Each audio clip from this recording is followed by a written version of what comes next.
To survive, I traveled through time 999 times.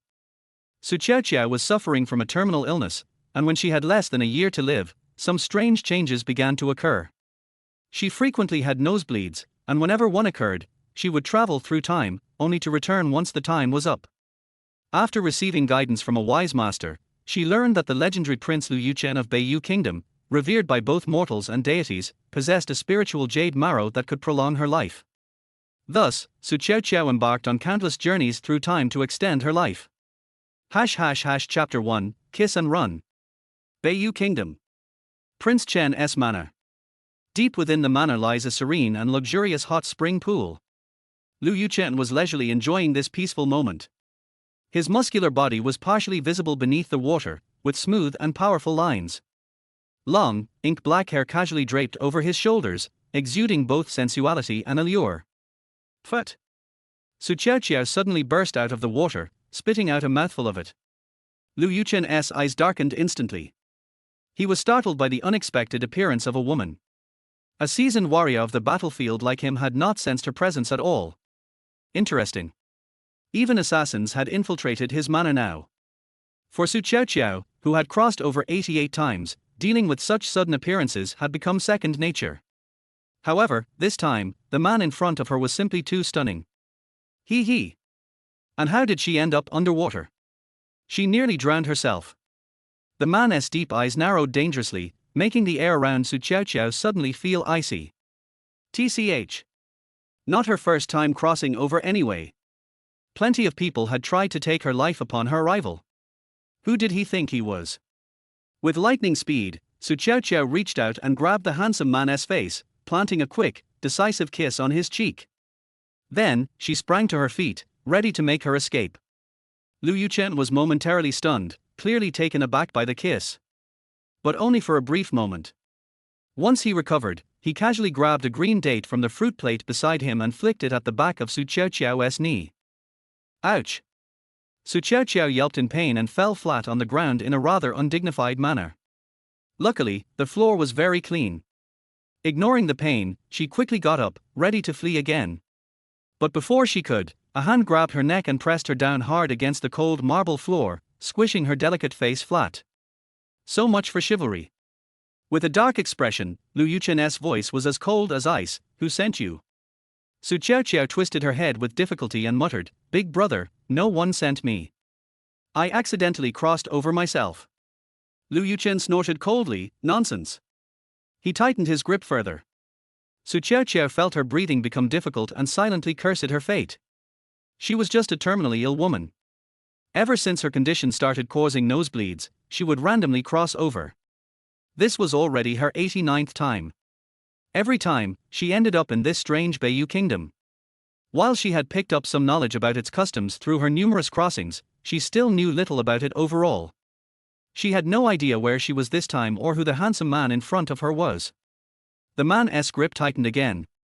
Feeling like she was on the verge of suffocation, Su Qiaoqiao struggled to say, "Big brother, don't kill me. I know where the thing you're looking for is. If you kill me, you'll never find it." She made up a story on the spot. To her surprise, the hand at her neck loosened. It seemed this man really was looking for something and having trouble finding it. "Big brother, trust me. As long as you don't kill me, I'll help you find it." The man actually released her. Su Qiaoqiao got up, grinning mischievously. She then pointed behind him at the hot spring pool. "Look, there is someone else in the water." Lu Yuchen instinctively turned to look at the pool. "Goodbye." Su Qiaoqiao bolted. After her. Lu Yuchen's gaze darkened. "Capture her." Before Su Qiaoqiao could make it 10 meters, black armored guards had swarmed in and pinned her down. They were all terrified. How could a woman suddenly appear in the manor? It was a security breach. "Kill her," Lu Yuchen ordered coldly. Su Qiaoqiao shouted anxiously, "Hey, handsome. Don't you want to find that thing anymore? Using the same trick again." Lu Yuchen wasn't he going to fall for it twice? "Are you deaf?" His expression darkened further. No one played him for a fool and lived. "Yes, sir." The guards raised their swords to strike. Su Qiaoqiao raised her hand and shouted, "Wait. You don't have to do it." She then punched herself in the nose with all her might. The guards were stunned by her action. Qiaoqiao was gambling. In her original timeline, a nosebleed always triggered a crossover. If she couldn't hold out, this was her only shot. She had to believe that a nosebleed here might do the same. And it did. A faint purple light flashed, and she was gone. The guards exchanged looks, hesitant, before weakly reporting, "My lord, she's gone." Lu Yuchen's brow furrowed deeply, his expression even darker. That woman had disappeared before his eyes, far too strange. He glared at the spot where Qiaoqiao had vanished, consumed with rage. "Find her. I need to know who she is," he ordered. The guards immediately set off, searching every corner of the manor. Meanwhile, Qiaoqiao had succeeded. She returned to the modern world, finding herself back at home. The familiar surroundings made her feel like she'd traveled across time and space. She slumped onto the floor, gasping for air, while nursing her sore nose. Thinking about her encounter in the ancient era, she shivered. Ridiculous, every time her nose bled, she'd be guaranteed to cross over. Chapter 2, Chaotic and Unpredictable Crossings. She turned, walked over to the table, poured herself a glass of water, and drank it all in one gulp. Who exactly was that man she had just taken advantage of? Looking at his black armored guards, each tall and imposing, clad in matching black combat attire with collars and cuffs trimmed with fine silver threads, exuding both elegance and authority, she couldn't figure it out and quickly dismissed the thought. With so few days left to live, why waste brain cells on it? All she knew was that every time she crossed over, she always ended up in this place called Beiyue Kingdom. Each time, the timing and location were random. Sometimes, it was a minor inconvenience, other times, it was peaceful. And there were many times it was downright dangerous. Like this time, she almost died.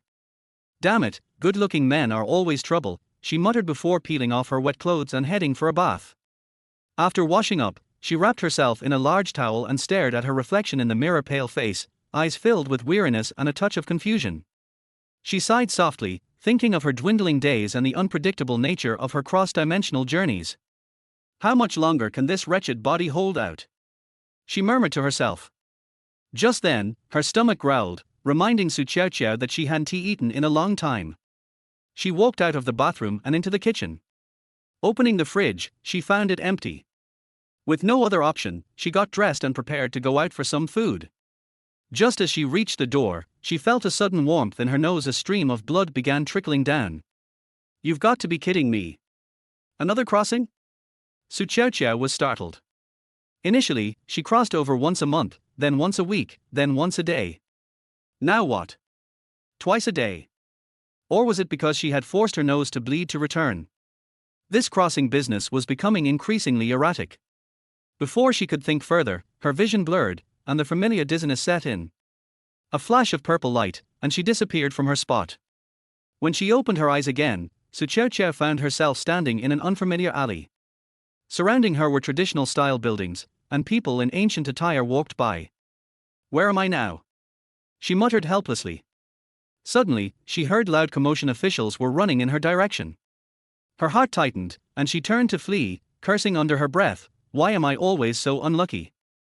In her panic, she bumped into someone's chest. Looking up, she met a pair of eyes as cold as frozen obsidian. Lu Yuchen's face was dark as he sneered, "It's you again, you reckless woman." Qiaoqiao's heart sank. How did she bump into him again? Still, she forced a smile and said, "It's fate, handsome." Lu Yuchen snorted, "You must have a death wish." With that, he grabbed her neck again. Qiaoqiao struggled and shouted, "Handsome, you can't treat me like this. I have important news for you this time." Lu Yuchen paused, a hint of curiosity in his eyes as he lowered his head. "What could you possibly know? If you dare lie, I'll make you wish you were dead."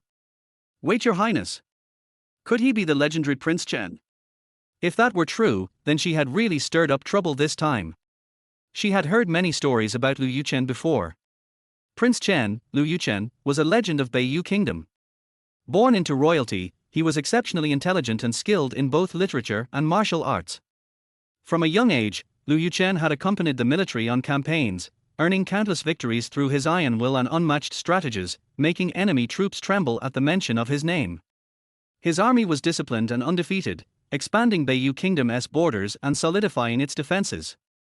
In the court, Prince Chen's influence was unparalleled, trusted deeply by the emperor. This, however, made him a target of envy and numerous enemies. Yet, Liu Yuchen remained unshakable amidst the turbulent political landscape. His ruthless and cold-blooded methods made people both respect and fear him. Chapter 3, Bad Luck. Bad luck. It was the second time she'd run into this menacing star. But, he was undeniably attractive. She had always imagined someone like him would have a brutish face, thick with muscle, a perpetual scowl, and a scruffy beard. To her surprise, he turned out to be so handsome. Handsome, yes, but that habit of grabbing people by the neck needed serious work. Prince Chen? Su Qiaoqiao called cautiously. Liu Yuchen narrowed his eyes at her. Let me show you a trick, she said. Without warning, Su Qiaoqiao punched herself in the nose. Perfect. 2 streams of blood flowed down. Liu Yuchen, startled by her sudden move, loosened his grip. Before he could process what happened, Su Qiaoqiao exclaimed excitedly, "Look, I'm going to disappear." She waited, but nothing happened except for the blood covering her face. Awkwardly scratching her head, she muttered, "What's going on? Why didn't it work? Let me try again." She punched herself again, but this time lost her balance and fell flat on her face. Liu Yuchen's expression darkened, and he ground his teeth. "Are you mocking me again?" Su Qiaoqiao picked herself up and grinned. "No rush, Your Highness. I'll vanish, just you wait." She suddenly began dancing erratically and chanting nonsense. "Heavenly spirits, earth spirits, let me cross over." At that moment, Su Qiaoqiao could practically see the steam rising from Liu Yuchen's head. He was livid. She knew if she didn't escape now, she'd be in serious trouble. With a quick somersault, she dove into the nearby pond, creating a huge splash.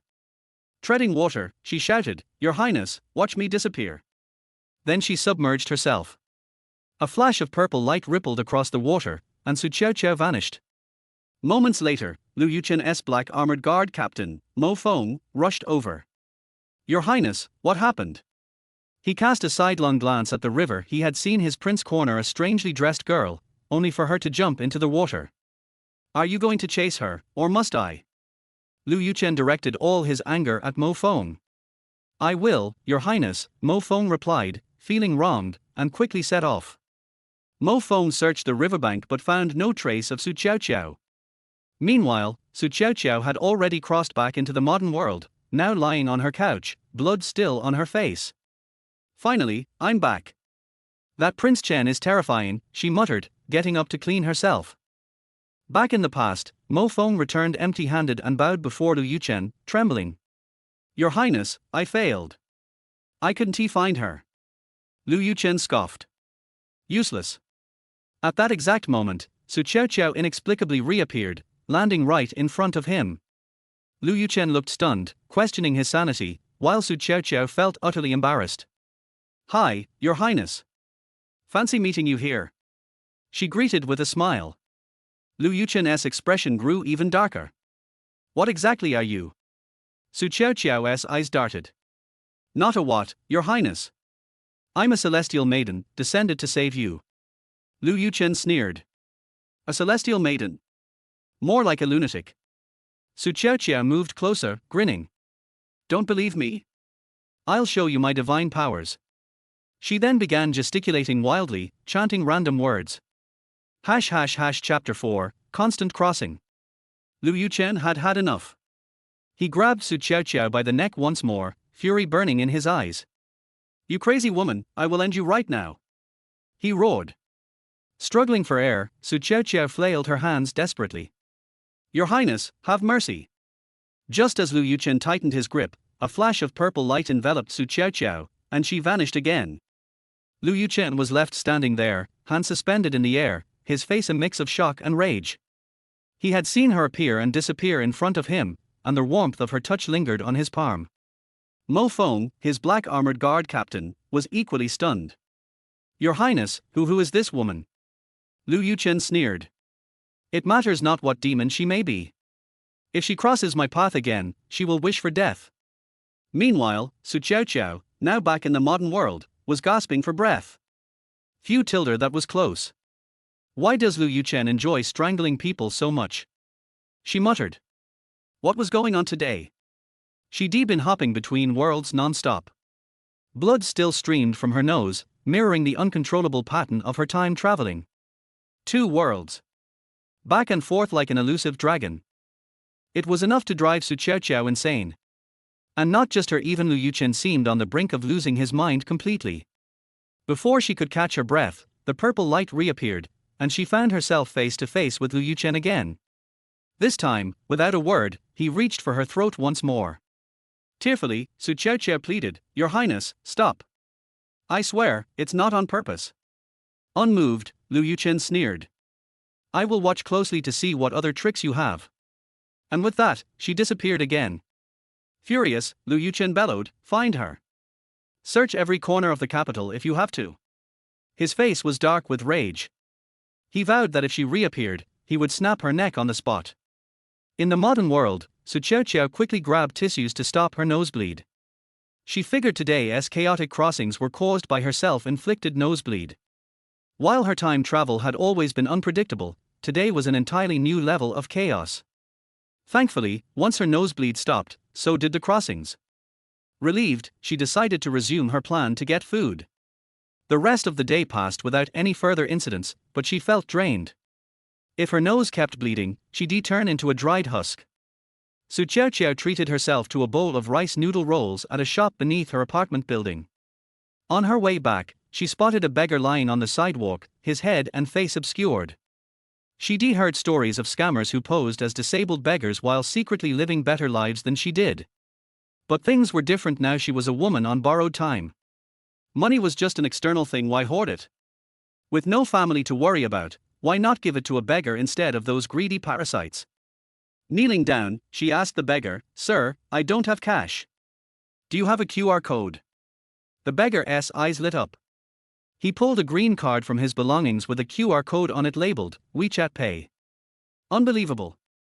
Even beggars were keeping up with modern trends. Su Qiaoqiao scanned the code with her phone, and a quiet notification rang out from the beggar's hidden phone. WeChat received 1,000 yuan. The sound was faint, but she heard it. Where he hid his phone, she couldn't tell. The beggar looked at her, stunned, thinking, is this person crazy? Giving so much? Chapter 5, Encountering a Master. Su Qiaoqiao walked towards her apartment carrying fruit when her phone suddenly rang, playing a catchy tune. The windmill goes round and round, the scenery here is so lovely. She took out her phone and glanced at the screen. It was her one and only close friend, Qiaoqiao. Pressing the answer button, she chirped, "Hey, my darling. What's up? Missing me already?" She hadn't yet told her friend about her terminal illness. In this world, if there was anyone left who truly cared about her, it was her best friend. On the other end, Qiaoqiao's voice was full of enthusiasm. "Hey love, aren't you super into traditional culture? There's a grand exhibition at Jishing Tower, 27th floor, tomorrow at 2 p.m. Interested in going?" Su Qiaoqiao replied noncommittally, "I'll think about it." Qiaoqiao immediately sensed something was off. What's wrong? Are you feeling unwell? Normally, Su Qiaoqiao would be jumping with excitement at the prospect of such an exhibition. But today, her tone was indifferent, and she sounded listless. Not wanting to worry her friend, Su Qiaoqiao forced a smile and said, "I'm fine. I'll check it out tomorrow." "Are you sure? Should I have Hengyang go with you?" Qiaoqiao's concern persisted. Su Qiaoqiao laughed, "I'm really okay. I can go by myself. Hengyang is your boyfriend. Asking him to go with me to an exhibition? Haven't you heard of keeping an eye out for fire, thieves, and best friends?" Her friend replied with amusement, "You two are the closest people to me. If you hit it off, I'd actually be relieved." Su Qiaoqiao rolled her eyes and said, "All right, enough chatter. The sun is killing me, I'm heading home." "Okay.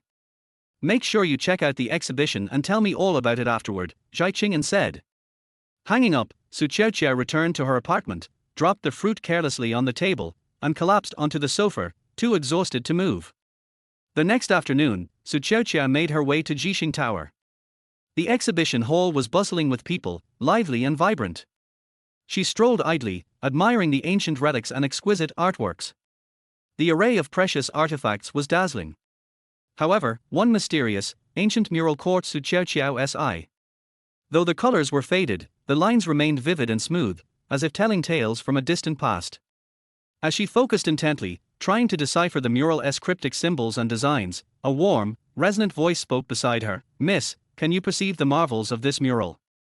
Turning, she saw a master in a simple robe, exuding extraordinary grace. His kindly face and wise, penetrating gaze commanded respect. Embarrassed, Qiaoqiao shook her head. "Master, I can't see its secrets." The master smiled and began explaining each detail of the mural. His words were vivid and captivating, transporting Qiaoqiao to that ancient era. When he finished, the master's gaze suddenly shifted to Qiaoqiao's face, and his expression grew serious. Slowly, he said, "Miss, I see a calamity in your fate. If it isn't resolved, your life may be in danger." Startled, Qiaoqiao quickly asked, "Master, how can it be resolved?" Chapter 6, Into his toilet. The master carefully took out a handkerchief from his arms, on one corner of which was embroidered an exquisite jade pattern. The master pointed at the pattern and said, "This is spiritual jade, a rare thing in the world, with magical powers and the effect of prolonging life. I once traveled in a dream and saw a strange world. There, Yuchen, the king of Chen of Beiyue, was wearing such a spiritual jade." Qiaoqiao widened her eyes, and her thoughts instantly returned to her experiences of traveling through time to North Vietnam. Those images flashed through her mind quickly, and she couldn't help but wonder if this was the guidance of fate. The master seemed to see through her thoughts. He patted her shoulder gently and said earnestly, "Girl, this may be a ray of hope given to you by God. But whether you can grasp it depends on your courage and wisdom." After saying this, the master said no more, turned around and slowly disappeared into the crowd coming and going. Qiaoqiao looked in the direction where the master left and stood there for a moment. Afterwards, her eyes became determined, and she secretly made up her mind. She must travel back to North Vietnam again and get the spiritual jade from Yuchen. But a strange thing happened. In the following days, she didn't have a nosebleed for several days in a row. She didn't dare force herself to have a nosebleed, for fear that she would go through this again like last time.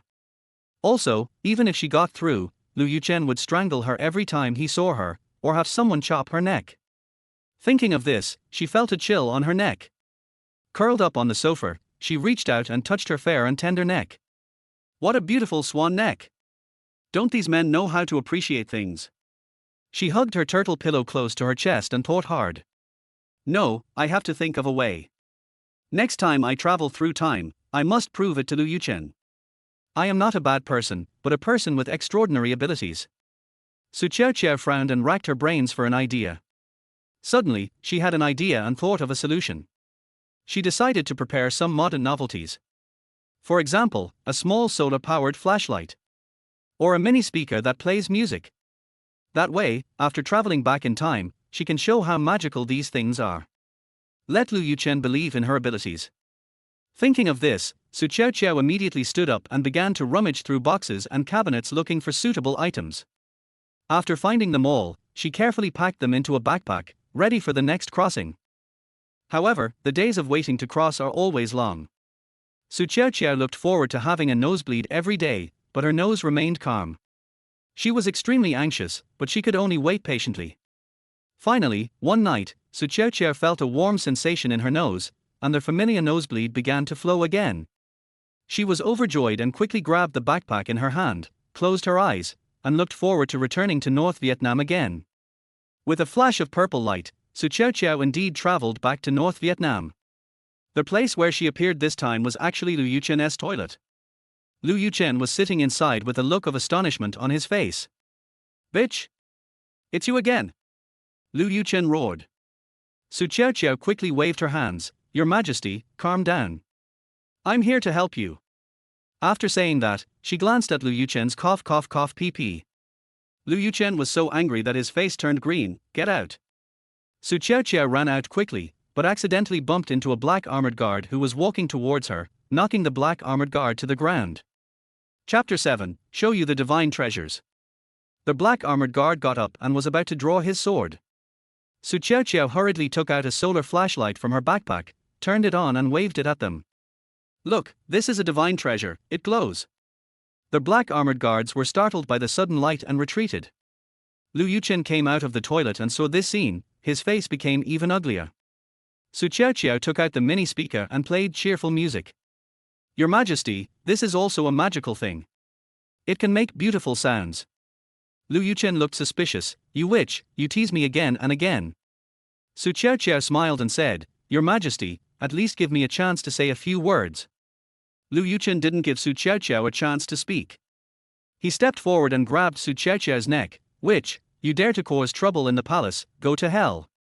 Su Qiaoqiao's neck was about to break. Every time she came over, she would pinch and chop her neck. Lu Yuchen, why, you always don't give, others a chance to speak. Su Qiaoqiao felt a suffocating feeling and felt that death was approaching.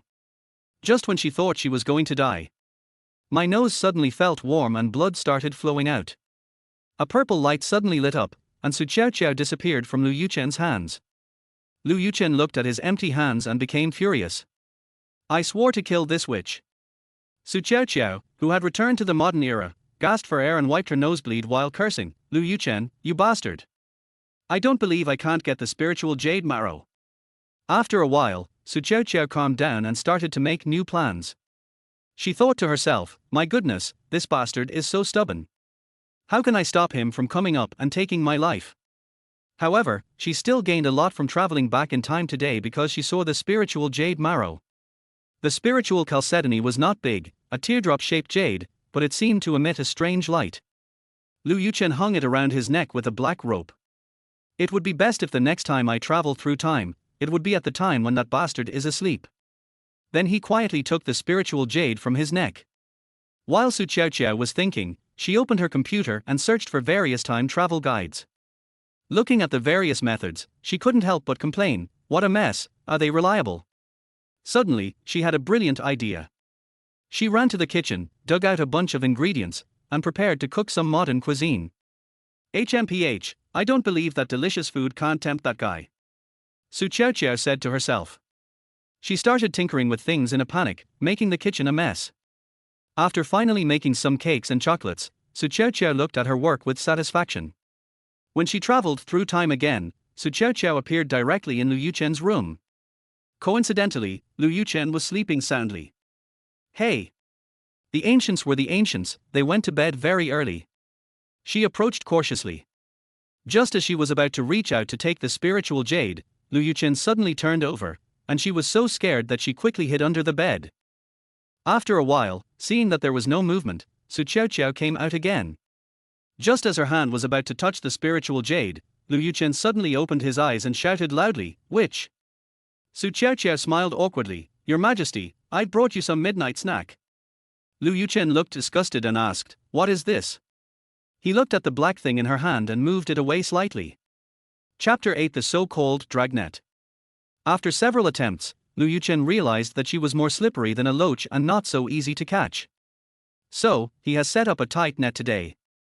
The so-called net of heaven and earth is that Mo Feng found some ghost catchers, exorcists, shamans and other mysterious sorcerers among the people.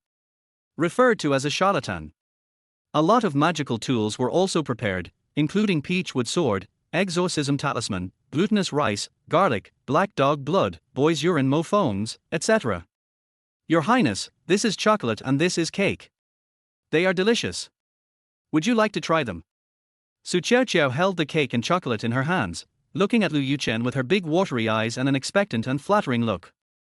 Lu Yuchen was not moved by the so-called delicious food in her hand at all, and said coldly, Humph, witch, today I will make sure you never come back. At his command, Mo Feng let everyone in to catch ghosts.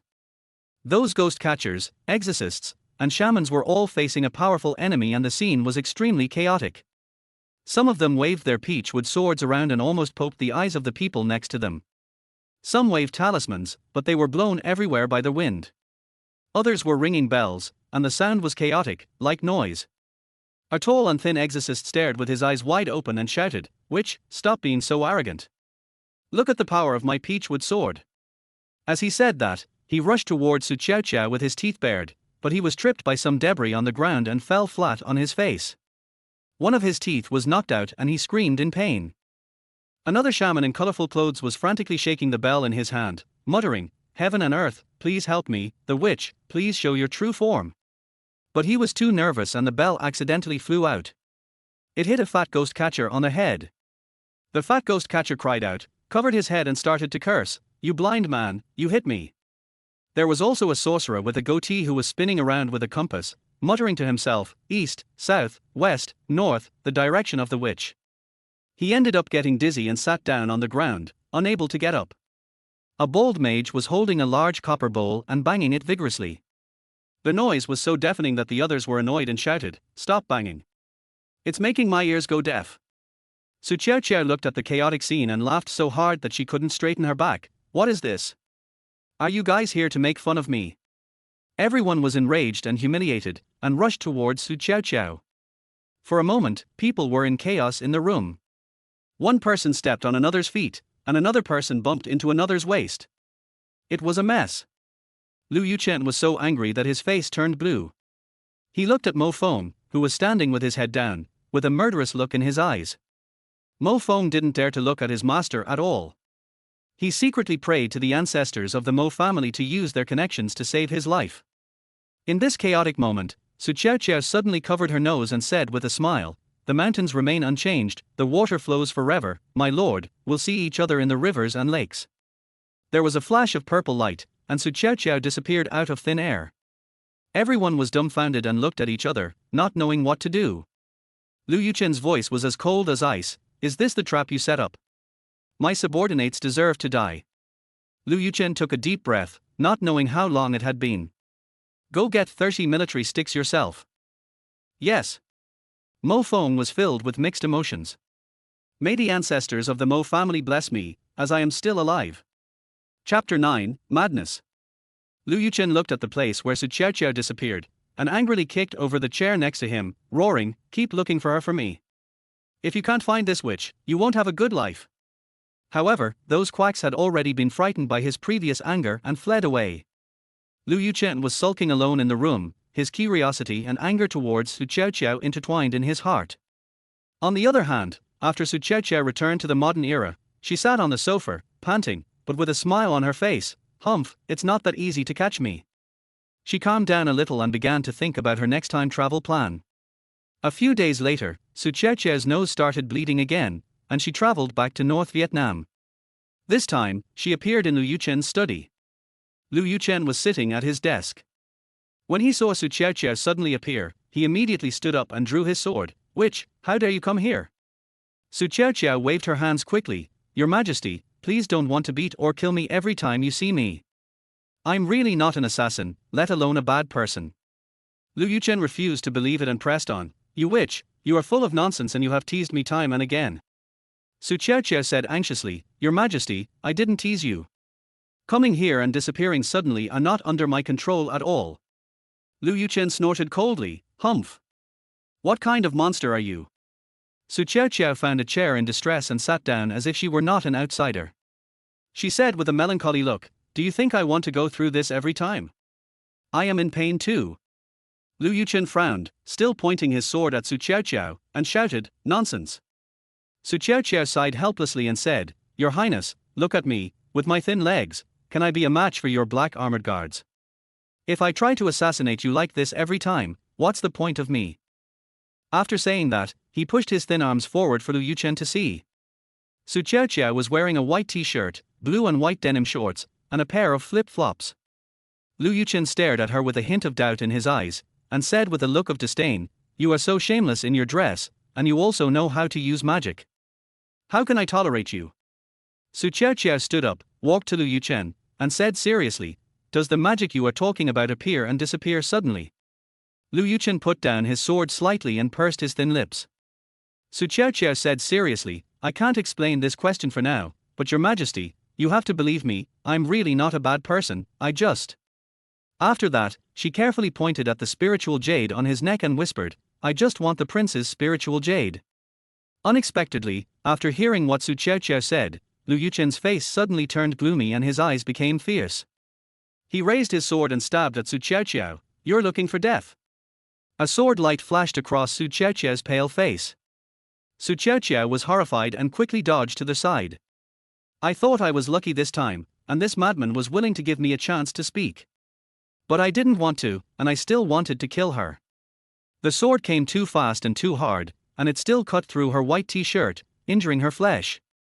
In an instant, the wound left a large mark on the snow-white t-shirt. "Your Highness, I just want the spiritual jade marrow," Qiaoqiao shouted with her eyes wide open, enduring the pain. Lu Yuchen was not moved at all, and his sword power became more and more fierce, like a madman. Chapter 10 Madness. There was a burning hatred in his eyes, a loathing that went deep into his bones. It was as if Qiaoqiao was his mortal enemy. His eyes were like a cold pond, piercingly cold, and the look he gave Qiaoqiao seemed as if he wanted to cut her into pieces. Su Shuai was shocked by his eyes. She was wondering why Lu Yuchen wanted her dead even more after she mentioned that she wanted the spiritual jade marrow. And he looked hostile and hateful. At this critical moment, Qiaoqiao's nose suddenly felt warm and blood gushed out. A purple light suddenly lit up, and Qiaoqiao's figure disappeared from Lu Yuchen's sight. Lu Yuchen put away his sword and looked at the place where Qiaoqiao disappeared with a gloomy face. Their hateful look lingered for a long time, as if it wanted to pierce through the void. Suddenly, he threw away the sword in his hand, and the hatred in his eyes seemed to burst out. Lu Yuchen turned around like a mad lion. Started destroying things in the study frantically. He first kicked over the desk, and the pens, ink, paper and inkstone on the desk fell to the ground with a crackling sound. Then, he reached out and pulled all the books off the shelf, threw them hard on the ground, and stomped on them with his feet, as if those books were the things he hated in his heart. Bang! He picked up an antique vase and smashed it heavily against the wall. The vase shattered instantly and the fragments flew everywhere. His hands kept moving, smashing everything he could get his hands on. Until the study was a mess, with almost no intact items. Lu Yuchen then slumped down against the hollow carved door. He was breathing heavily, his chest heaving violently, but the anger in his eyes had not diminished in the slightest. Suddenly, Lu Yuchen laughed upside down, his laughter full of grief, anger and self-mockery, har ha har har. The laughter echoed in the empty study, sounding particularly mournful. His laughter stopped abruptly, and then tears welled up from his eyes. I cried my heart out. Tears slid down his resolute face and dripped into the mess on the ground. Lu Yuchen cried bitterly and let out a long howl towards the sky, his voice filled with endless anger, unwillingness and helplessness. Then he began sobbing like a helpless child. Tears flowed freely like a flood, and she kept muttering, "Why is it like this, why?" As he cried, his eyes became more and more crazy. He reached out and grabbed a handful of sharp porcelain shards, holding them tightly in his hand. The sharp porcelain piece instantly pierced his palm, and blood slowly seeped out through his fingers. He seemed not to feel the pain and clenched his fists even harder. The porcelain pieces were deeply embedded in his flesh, leaving hideous wounds. Blood kept dripping, staining the ground red. But he still didn't stop. The wounds on his arms became more and more, and the skin and flesh were rolled up, which was shocking. Just then, Mo Feng rushed in. Seeing Lu Yuchen mutilating himself like this, Mo Feng was horrified and said hurriedly, "Prince, what are you doing?" Lu Yuchen suddenly raised his head, glared at Mo Feng fiercely, and roared, "Get out! Who let you in?" Mo Feng tried to continue comforting, "Prince, I told you to get out." Lu Yuchen roared again at the top of his lungs. Mo Feng had no choice but to bow his head and slowly leave the study. He closed the door of the study and withdrew all the black armored guards around. He just stood quietly outside the door. Chapter 11 Magical Post. Qiaoqiao returned to the modern era and slumped on the sofa with lingering fear. She recalled Lu Yuchen's hateful eyes, which made her shudder. She turned on her computer and began to search for all the information about Lincoln on the internet. Enter keywords and browse web pages one after another. However, most of the search results are just settings from some fictional fairy tales or fantasy stories, without any valuable actual information. Qiaoqiao frowned, refusing to give up, and kept changing keywords and search methods. Time passed by minute, and her eyes felt sore from staring at the screen for so long. But she was still concentrating on searching for that possible clue in the massive amount of information. Suddenly, she saw a post on a forum called Withered Vines, Old Trees and Crows, which contained the story of Ling Yutsue. It even mentioned the North Vietnamese dynasty, a dynasty that never existed in history. The post only had a few short sentences, explaining that Ling Yutsue was a token of love given by the second monarch of the North Vietnam dynasty to his beloved. There is also the appearance of Lincoln. Lincoln is shaped like a water drop, round and smooth, and the tip is sparkling with a strange two-color blend, half of which is icy white, and the other half is deep and mysterious purple.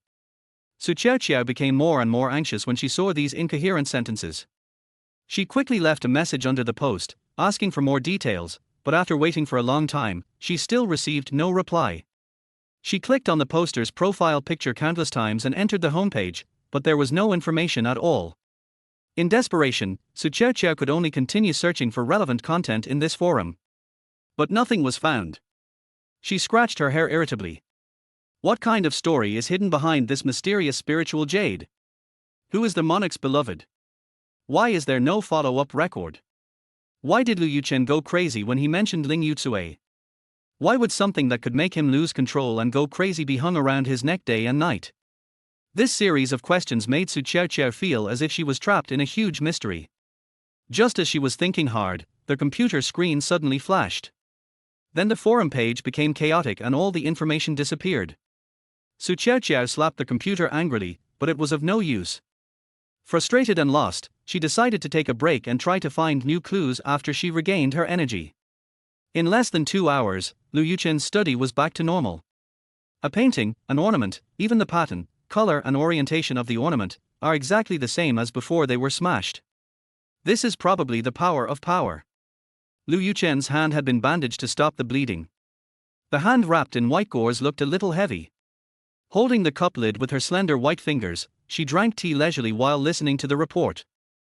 Your Highness, we have found out that this man is Prince and spy planted in Prince Chen's mansion. He has been lurking for more than half a month. Mo Feng pointed at a man dressed as a servant who was kneeling not far away. The boy knelt on the ground, trembling.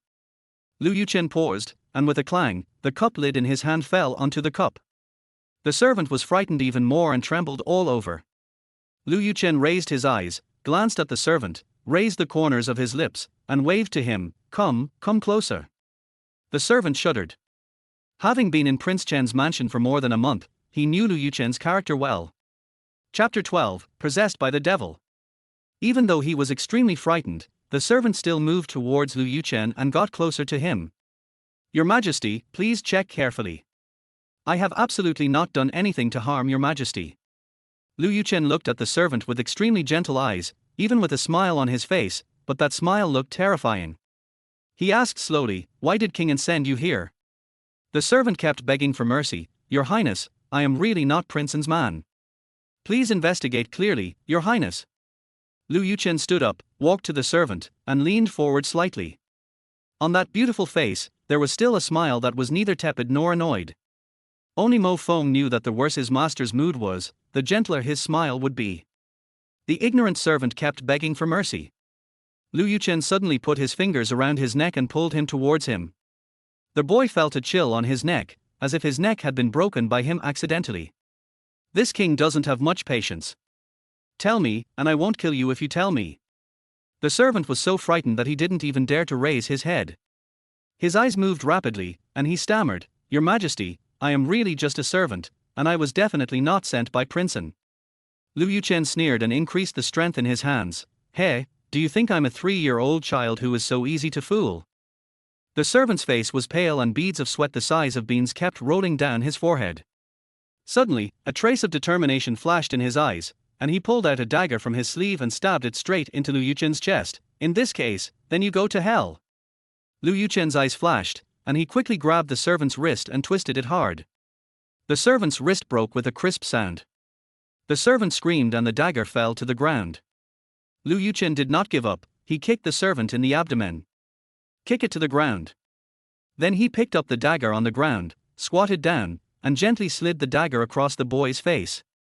He said coldly, You dare to play tricks in front of this king, do you know the consequences? The servant begged for mercy and fear, Please spare my life, my lord. I know I was wrong. Lu Yuchen's face was gloomy.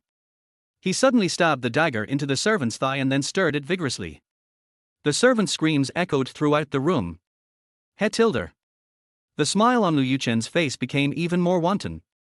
He pulled out the dagger and stabbed the boy's other leg, and the blood dyed the ground red. Finally, Lu Yuchen stabbed the dagger directly into the servant's throat and watched him die in despair without a trace of pity in his eyes. At this time, the servant was already dead. Lu Yuchen kicked him in disgust. He turned to Mo Feng and said, "Get rid of this dirty thing and don't dirty this place." Mo Feng quickly responded, "Yes, Your Majesty." Lu Yuchen walked away, leaving behind a scene of blood and fear. Mo Feng quickly called a few guards and carried the servant's body out. The bloodstains in the room have not been completely cleaned up yet. In the front hall, Lu Yuchen's face was still terribly gloomy, and he strode quickly on the blue brick and stone floor. At this moment, Qiaoqiao suddenly came across with a nosebleed and appeared in this bloody room. When she saw the scene in front of her, she couldn't help but scream. What's going on?" Qiaoqiao asked in horror. Mo Fengdao frowned and said, "Shut up, don't ask questions that you shouldn't ask." Qiaoqiao looked at Mo Feng strangely and asked, "You won't kill me?" Chapter 13, No Strange Things. Mo Feng rolled his eyes at her and said, "If I could kill you, you would have died long ago, but I also remind you not to appear in front of the prince at this moment." He was no longer surprised by Qiaoqiao's sudden appearance and disappearance. Qiaoqiao pointed at the horrible corpse of the servant being carried away and asked tremblingly, Was it Lu Yuchen who did it?" "Crazy. Absolutely crazy."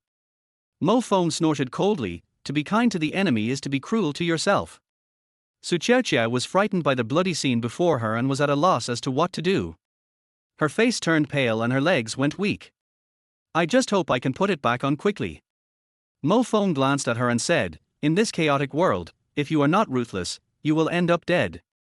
Qiaoqiao couldn't hear what Mo Feng was saying at all, and all she saw was bloodshot in her eyes. "I just felt my stomach churning and almost vomited." She tried to calm herself down, but her body couldn't stop shaking. "I want to go home, I want to go home," Qiaoqiao murmured to herself. This was the first time she had seen such a bloody scene and faced real death. Mo Feng shook his head helplessly and said, "Girl, don't you have magic to come and go as you please? Just go home if you want." Qiaoqiao. At this moment, Qiaoqiao suddenly felt a warm sensation in her nose. Her heart skipped a beat and she knew she was going to travel back in time. The scene in front of her began to become blurry, and she secretly felt lucky.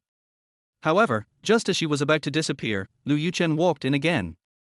Seeing Qiaoqiao about to disappear, he frowned. "Why are you here again, you witch?" Lu Yuchen said angrily. Qiaoqiao was speechless and disappeared from his sight in an instant. Lu Yuchen's face was gloomy, and he looked at Mo Feng. "What's going on?" Mo Feng hurriedly explained, "Your Highness, this woman's origins are unknown. She always appears and disappears suddenly, and I don't know the reason." Lu Yuchen's face was gloomy. Mo Feng sighed helplessly on the spot. After returning to the modern era, Qiaoqiao couldn't calm down for a long time. Lu Yuchen is a lunatic, simply a devil. Every time I travel back in time like this, I will be killed by him. This has happened many times. No, she can't go on like this. You won't always be so lucky that you can get it back just in time for danger. There are always times when it is too late and he strangles your neck. If he didn't die in his own time and space, would he die in that country of North Vietnam? No, I must find a way to make Lu Yuchen see that I will not kill him.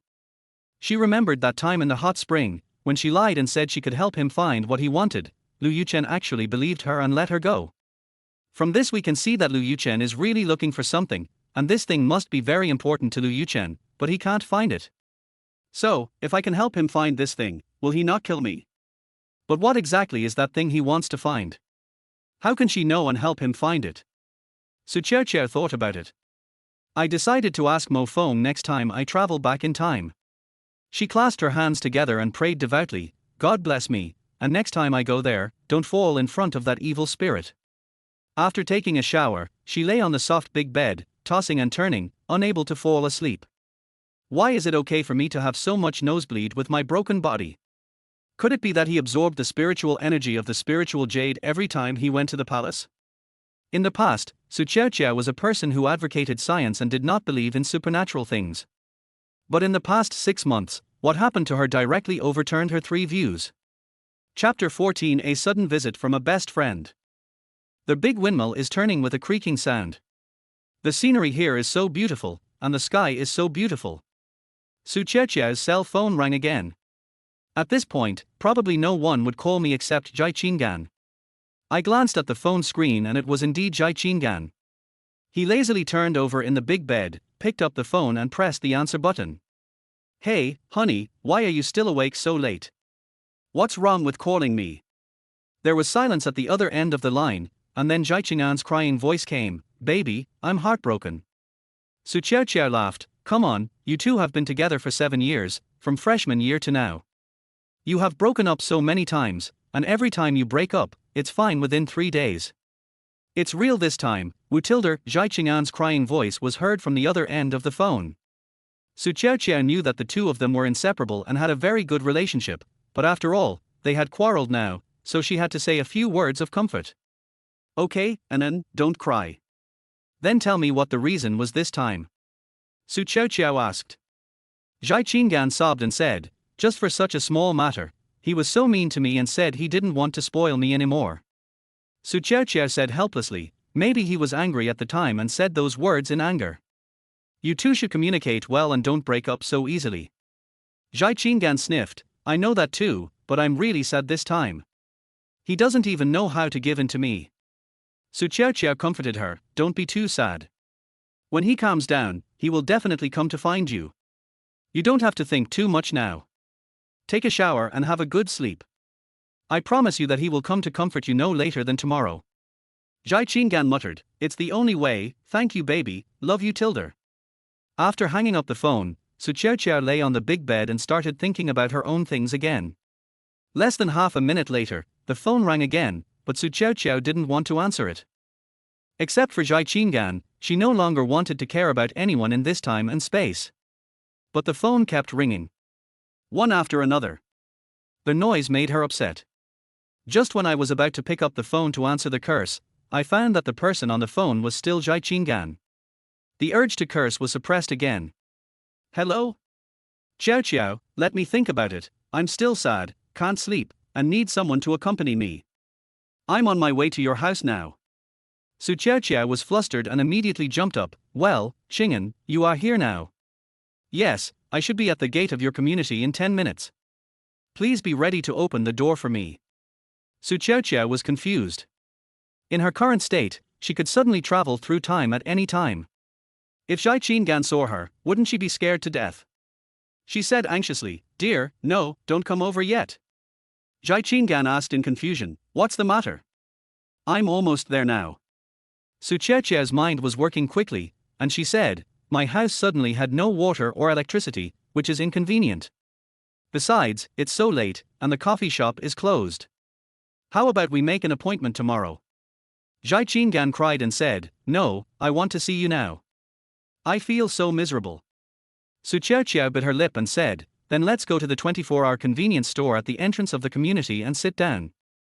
Zhai Qing'an responded, okay, I'll be there right away. After hanging up the phone, Su Qiaoqiao hurried to the entrance of the community. Chapter 15, The Young Couple's Trouble. I was still nervous and just hoped that I could comfort Zhai Qing'an successfully and nothing would go wrong in the meantime.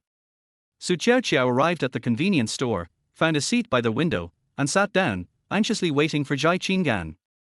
After a while, Zhai Qing'an rushed in, his eyes were red and swollen, and his hair was a little messy. My dear, I really can't stand it anymore. As soon as Zhai Qing'an sat down, he hugged Su Qiaoqiao and cried loudly. Su Qiaoqiao patted her back and comforted her, don't cry, tell me what happened first. Zhai Qing'an sobbed and said, just because I wanted to buy a more expensive bag, he said I was ignorant and didn't know how to save money. Su Qiaoqiao frowned, maybe he has been under a lot of work pressure recently and is a little tight financially. Zhai Qing'an raised his head, his face full of tears, but you can't be so mean to me no matter what. Just then, Zhai Qing'an's cell phone suddenly rang. She took a look at it with a complicated look in her eyes. Zhai Qing'an hesitated for a moment, but still picked up the phone. Hello. Her voice trembled a little.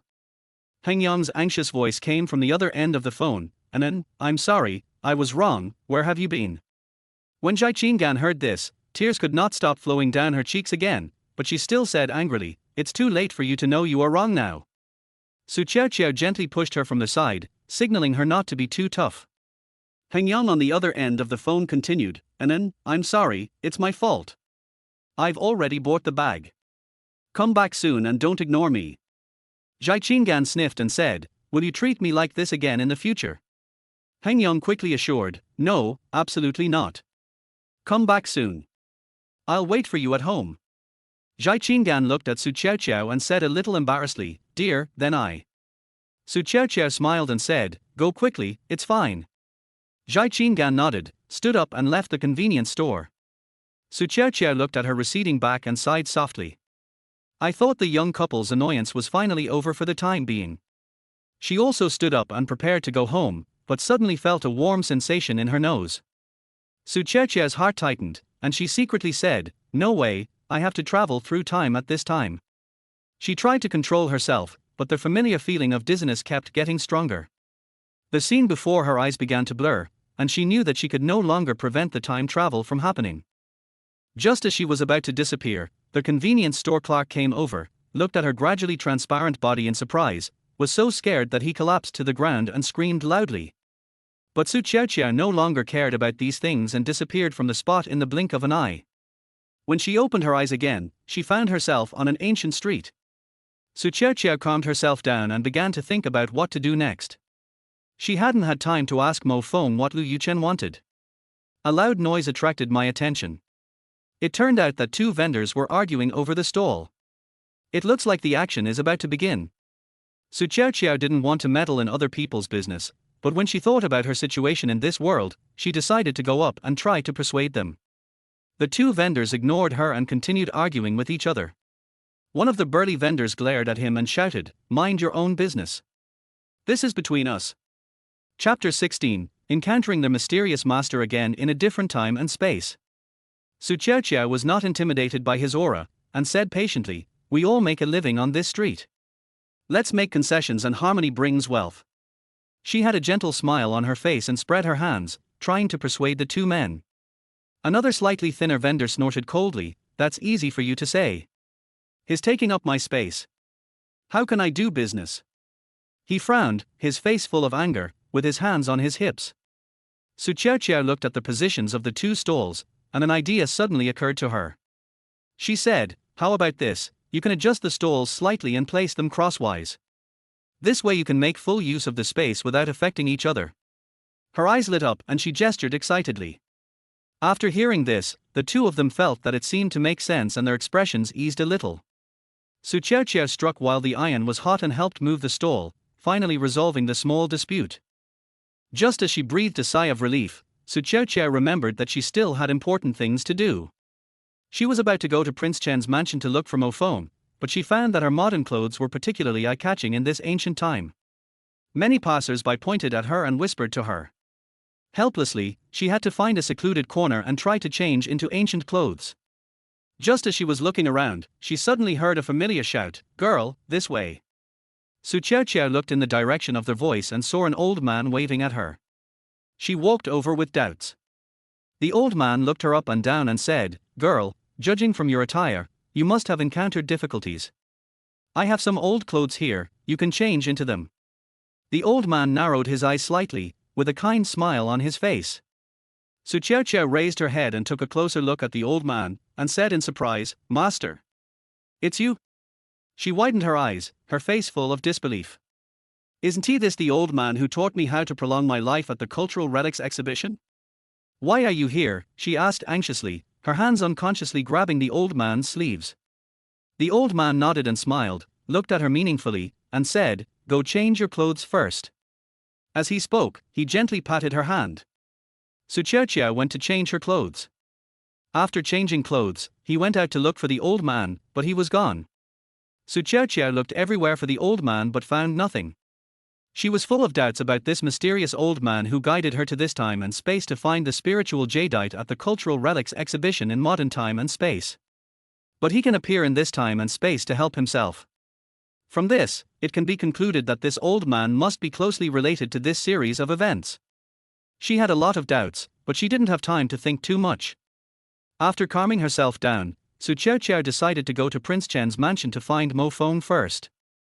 When she arrived at Prince Chen's mansion, the guards at the door stopped her as usual. Su Qiaoqiao anxiously explained her purpose, gesturing with her hands, I want to see Mo Feng, it's important. The guard, however, had an indifferent expression on his face. He crossed his arms over his chest and shook his head, refusing to let anyone in. No, no one can enter without the princess' order. Just as the situation was at a stalemate, Mo Feng came out and saw Qiaoqiao with a teasing smile on his face. Hey, little witch, why aren't you wearing those weird clothes of yours today? I know, your name is Mo Feng, and you are the leader of Lu Yuchen's Black Armor Guard. I came here today to discuss something with you. Please ask them to let me in. Qiaoqiao looked anxious and stomped her feet. Don't you know that magic whooshing technique? You can come and go freely, so how come you are stopped here? Mo Feng clasped his hands in front of his chest, looking at her with interest, a playful smile on the corner of his mouth. Chapter 17. If you mention it, you will die. Shuier blushed, stared at Mo Feng, and clenched her fists. That's not a magic trick, I don't know how to explain it. Anyway, I'm not a witch, my name is Qiaoqiao, I just want the spiritual jade marrow of your King Chen. I was thinking, this Mo Feng, although not as cold and crazy as his master, his mean look is really annoying. Mo Feng said, how dare you think so? You actually dare to attract the attention of Ling Yusui. Have you ever been dead? Mo Feng frowned, with a warning in his eyes. Your prince, a prince of a country, is so stingy with a small piece of jade. At most I can pay for it. Qiaoqiao pouted, looking unconvinced. I advise you to give up this idea as soon as possible and don't mention it again in front of the prince. Maybe you can live longer. Mo Feng shook his head, his face full of helplessness. Why? What will happen if I mention it? Qiaoqiao took a step forward and asked anxiously. If you mention it, you will die, and it will be a miserable death. Mo Feng lowered his voice with a serious expression. He hangs the spiritual jade around his neck every day, and he doesn't allow anyone to mention it. Why? Qiaoqiao widened her eyes, full of confusion. What is the significance of this spiritual jade marrow to Lu Yuchen? It's so strange that no one is allowed to mention it, but I wear it around my neck day and night. I advise you not to ask any more questions. If there is nothing else, just leave quickly. Mo Feng waved his hand. Why should I walk so fast if there's nothing wrong? Qiaoqiao put her hands on her hips and stood there stubbornly. When the prince comes back and sees you, he will want to kill you again. If he fails to kill you, he will get angry. The ones who will suffer will be me and my subordinates. Mo Feng had a bitter look on his face and complained secretly in his heart. Then I won't leave. If you don't help me, I will come here every day to make your prince angry. Qiaoqiao raised her chin with a hint of pride. You? Mo Feng was so angry that he couldn't speak. Well, if you don't want to tell me about the spiritual jade, then tell me, is Lu Yuchen looking for something very important? What is it? I can help you find it. If you find it, maybe your prince will be happy and give it to me. Qiaoqiao's eyes were filled with anticipation. How do you know? Who are you? Mo Feng looked at her up and down with a vigilant look on his face. The prince ordered them to search for the phoenix hairpin, and although they had been searching for 7 years, they had been searching in secret for the past 7 years. Very few people know about it. How could this woman know it? Didn't I tell you that I'm Qiaoqiao, not a bad person? Qiaoqiao stomped her feet, feeling a little anxious. I don't care who you are. In short, you'd better not get involved in the prince's affairs, otherwise you will die without knowing how you died. Mo Feng said kindly with a serious face. I wondered in my heart how could this girl be so ignorant of her own life. If I can't get the spiritual jade, I will die anyway, so I want to try to get it. Qiaoqiao looked determined. Little girl, you don't listen to advice. Mo Feng sighed, turned around and ignored her. He walked into the palace on his own.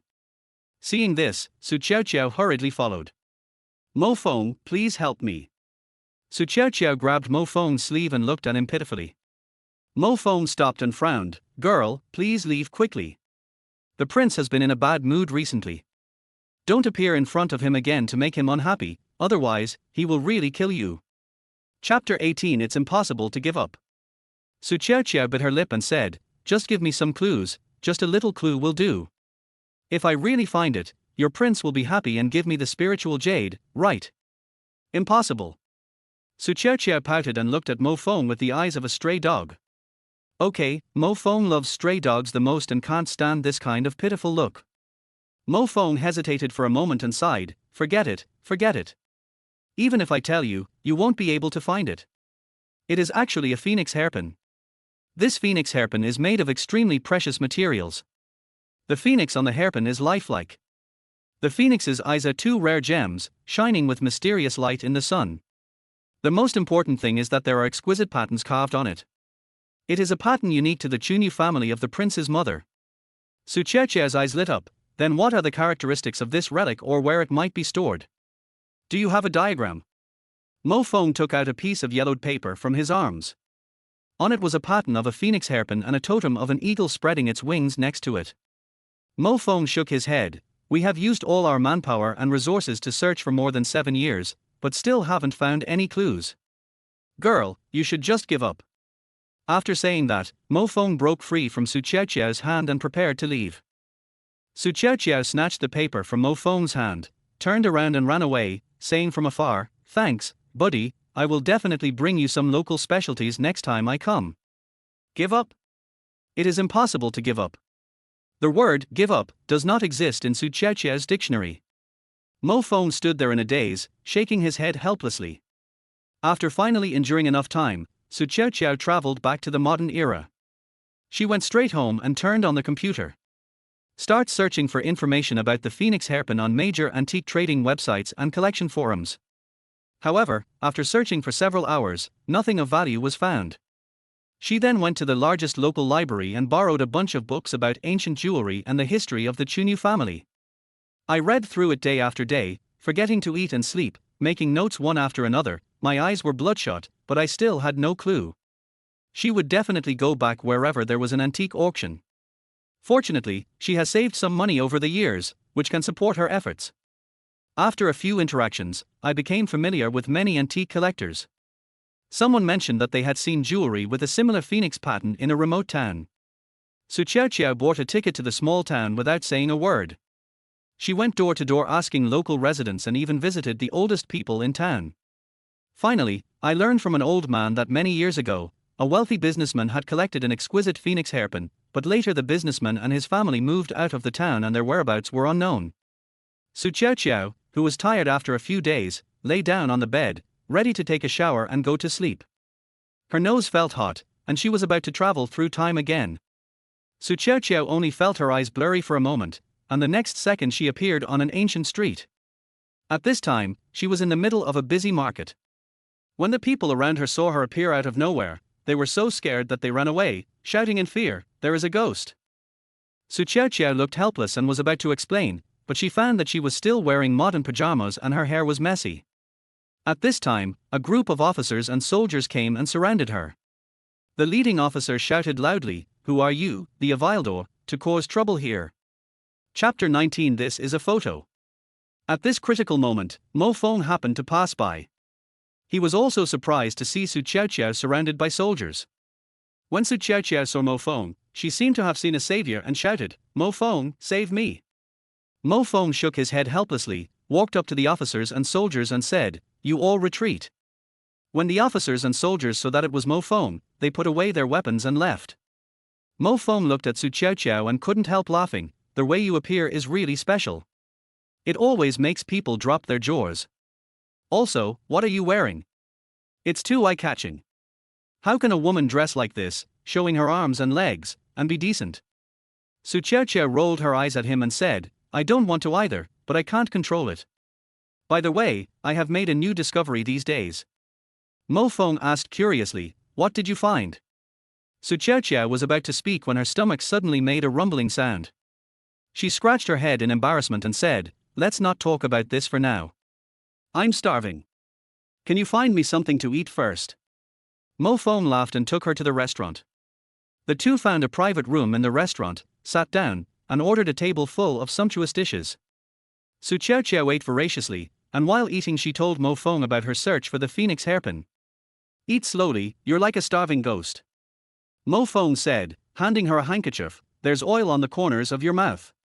As he was speaking, Yuchen and a few black armored guards walked into the restaurant. He had come to discuss matters with an important official. When he passed by this private room, he heard Su Qiaoqiao's cheerful laughter coming from inside. After several times, he had memoized Su Qiaoqiao's voice.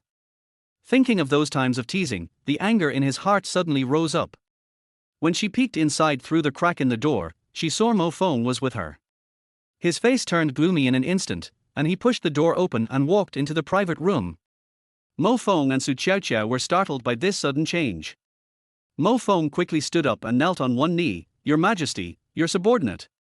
Lu Yuchen glared at him. "It seems that you are very free." Su Qiaoqiao still had food in her mouth. She quickly swallowed it and said, "Your Majesty, this has nothing to do with Mo Feng, it's me." "Shut up." Lu Yuchen scolded. "Mo Feng, go back and accept your punishment, 50 military sticks." Mo Feng's face turned pale, but he didn't dare to disobey. "Yes, Your Majesty." Lu Yuchen turned around and grabbed Su Qiaoqiao's neck. Mo Feng wanted to ask for help to save Su Qiaoqiao, but he knew his master's temper. If he begged for mercy, Su Qiaoqiao would die faster and more miserably. He winked at Su Qiaoqiao and made a gesture. "Use your magic to disappear quickly." Su Qiaoqiao said with difficulty, "Ahem, my lord, please don't kill me. I'll show you something." After saying that, she quickly reached into her pocket and took out 2 photos. "My lord, are you looking for this?" When Lu Yuchen saw the phoenix hairpin in the photo, he immediately let go of Su Qiaoqiao.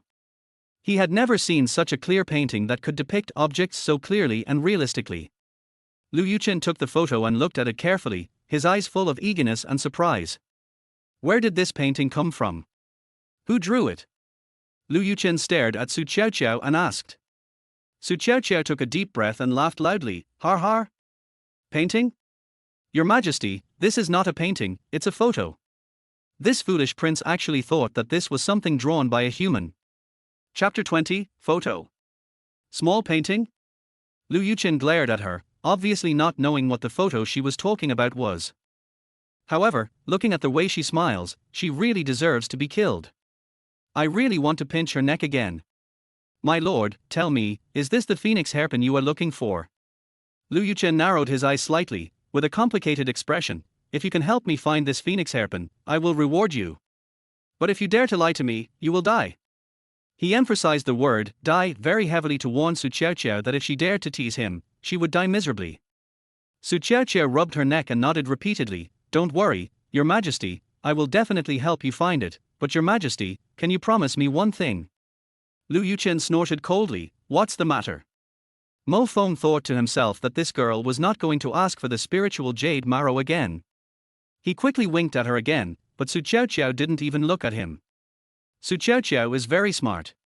She knows that raising the spirit jadeite will anger Lu Yuchen, so she has to build a good relationship with Lu Yuchen first. "We'll talk about the Ling Yu Sui matter later." "So," she said with a playful smile, "Your Majesty, can you promise me that you won't pinch my neck every time you see me? My neck is a typical swan neck with delicate skin and tender flesh. It would be a pity if you pinched it." Mo Feng secretly breathed a sigh of relief. This girl is quite smart.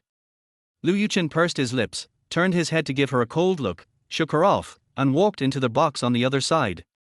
Su Qiaoqiao breathed a sigh of relief, looked at the closed door of Lu Yuchen's box, and rubbed her red neck. It seems that his life is saved. Mo Feng stepped forward and said helplessly, "You are so brave to speak to the prince like this." Su Qiaoqiao shrugged. "What can I do? Your prince, every time he sees me, he strangles me without any reason and wants me to die." Mo Feng shook his head. "Be more careful next time. The prince's character is hard to figure out. I have followed him for 10 years, but I still can't see through him." "What's wrong? Do you really want to see through me?"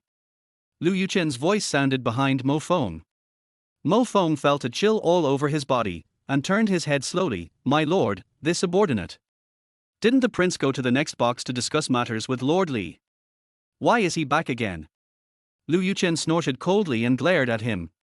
With just one glance, Mo Feng felt that the Mohist ancestors were asking for help from their connections again. Fortunately, Lu Yuchen had important things to do today and had no time to deal with him. Lu Yuchen walked around Mo Feng, came to Su Qiaoqiao and me, and directly reached out and took the photo from his hand. Then he handed it to Mo Feng and said, "Go find the best painter and have him paint it like this." Mo Feng nodded and accepted the order. "Yes." Lu Yuchen left again. Mo Feng stared closely until the door of the box closed. He took a long breath and asked Su Qiaoqiao, "Who did you ask to draw this little painting?" Su Qiaoqiao blinked and said mysteriously, "This is not a painting. It was taken with a magical thing called a camera. It's normal that you haven't heard of it. This only exists in my world. Mo Fong looked puzzled. Camera? I've never heard of it. Is your world really so wonderful? Su Qiaoqiao nodded. Of course, there are many new and interesting things. Don't worry, I will definitely take care of it for you. Mo Fong nodded. Then I'll have to trouble you, young lady. He felt that Su Qiaoqiao was more and more magical. Girl, where do you live? Oh, in our world, where do you live? Where should I go to find you? Chapter 21. Why are you so short? Su Shuai shook her head with a bit of helplessness on her face. She gently smoothed her hair and said, every time I come here, I will go back on my own within a day, so I have no place to stay. He travels through time every time he has a nosebleed. This is his 98th time traveling through time. I had so many nosebleeds, but I didn't feel uncomfortable due to excessive blood loss. This is probably also the effect of Ling Yutsue, although it has not been achieved yet. But every time you get close to the spiritual jade, it is good to absorb the spiritual energy. She discovered one thing: every time she traveled to the Yuchen side, she would feel refreshed and full of energy after returning. It must be the treasure on him that worked. Of course, these are just her own thoughts and have not been further confirmed. The only thing that is certain is that I will not die anytime soon. Mo Fong's eyes widened, and he felt even more amazed. He extended his hand enthusiastically. Well, come with me to Prince Chen's mansion. When you come back later, you'll have a place to stay. Great, great. It's my dream to be able to enter Prince Chen's mansion. Su Shuai clapped her hands excitedly, with a gleam in her eyes. Following Mo Fong with brisk steps, the two walked all the way to Prince Chen's mansion. Su Shuai looked around curiously and kept asking Mo Fong about things in Prince Chen's mansion. Mo Fong answered patiently, looking back from time to time to see if Su Shuai was following. After a while, they arrived at the gate of Prince Chen's mansion. Mo Fong turned his head and looked at Su Qiaoqiao, who was not even as tall as his shoulders, with a puzzled look on his face. How come you are so short? Su Qiaoqiao was speechless and rolled her eyes. Mo Fong realized that what he said seemed a bit rude. He scratched his head and smiled innocently. It's okay, being short is good, it's easier to hide when being chased by bad guys. Su Qiaoqiao's mouth twitched. Is that too presumptuous? A little bit grouchy, but not too big. She looked up and asked eagerly, can you find a place for me to live closer to your prince? That's not good. The prince has been in a bad mood recently. Don't bother to cause trouble in front of him. I'd better find a more remote place for you. Mo Fong frowned, looking embarrassed. No, closer, it has to be closer. Su Qiaoqiao stamped her feet anxiously. Okay, then I will tell you the prince's schedule every day, and you should try to avoid meeting him. Mo Fong sighed helplessly. Yeah, got it. Su Qiaoqiao nodded repeatedly, but she was thinking, avoid.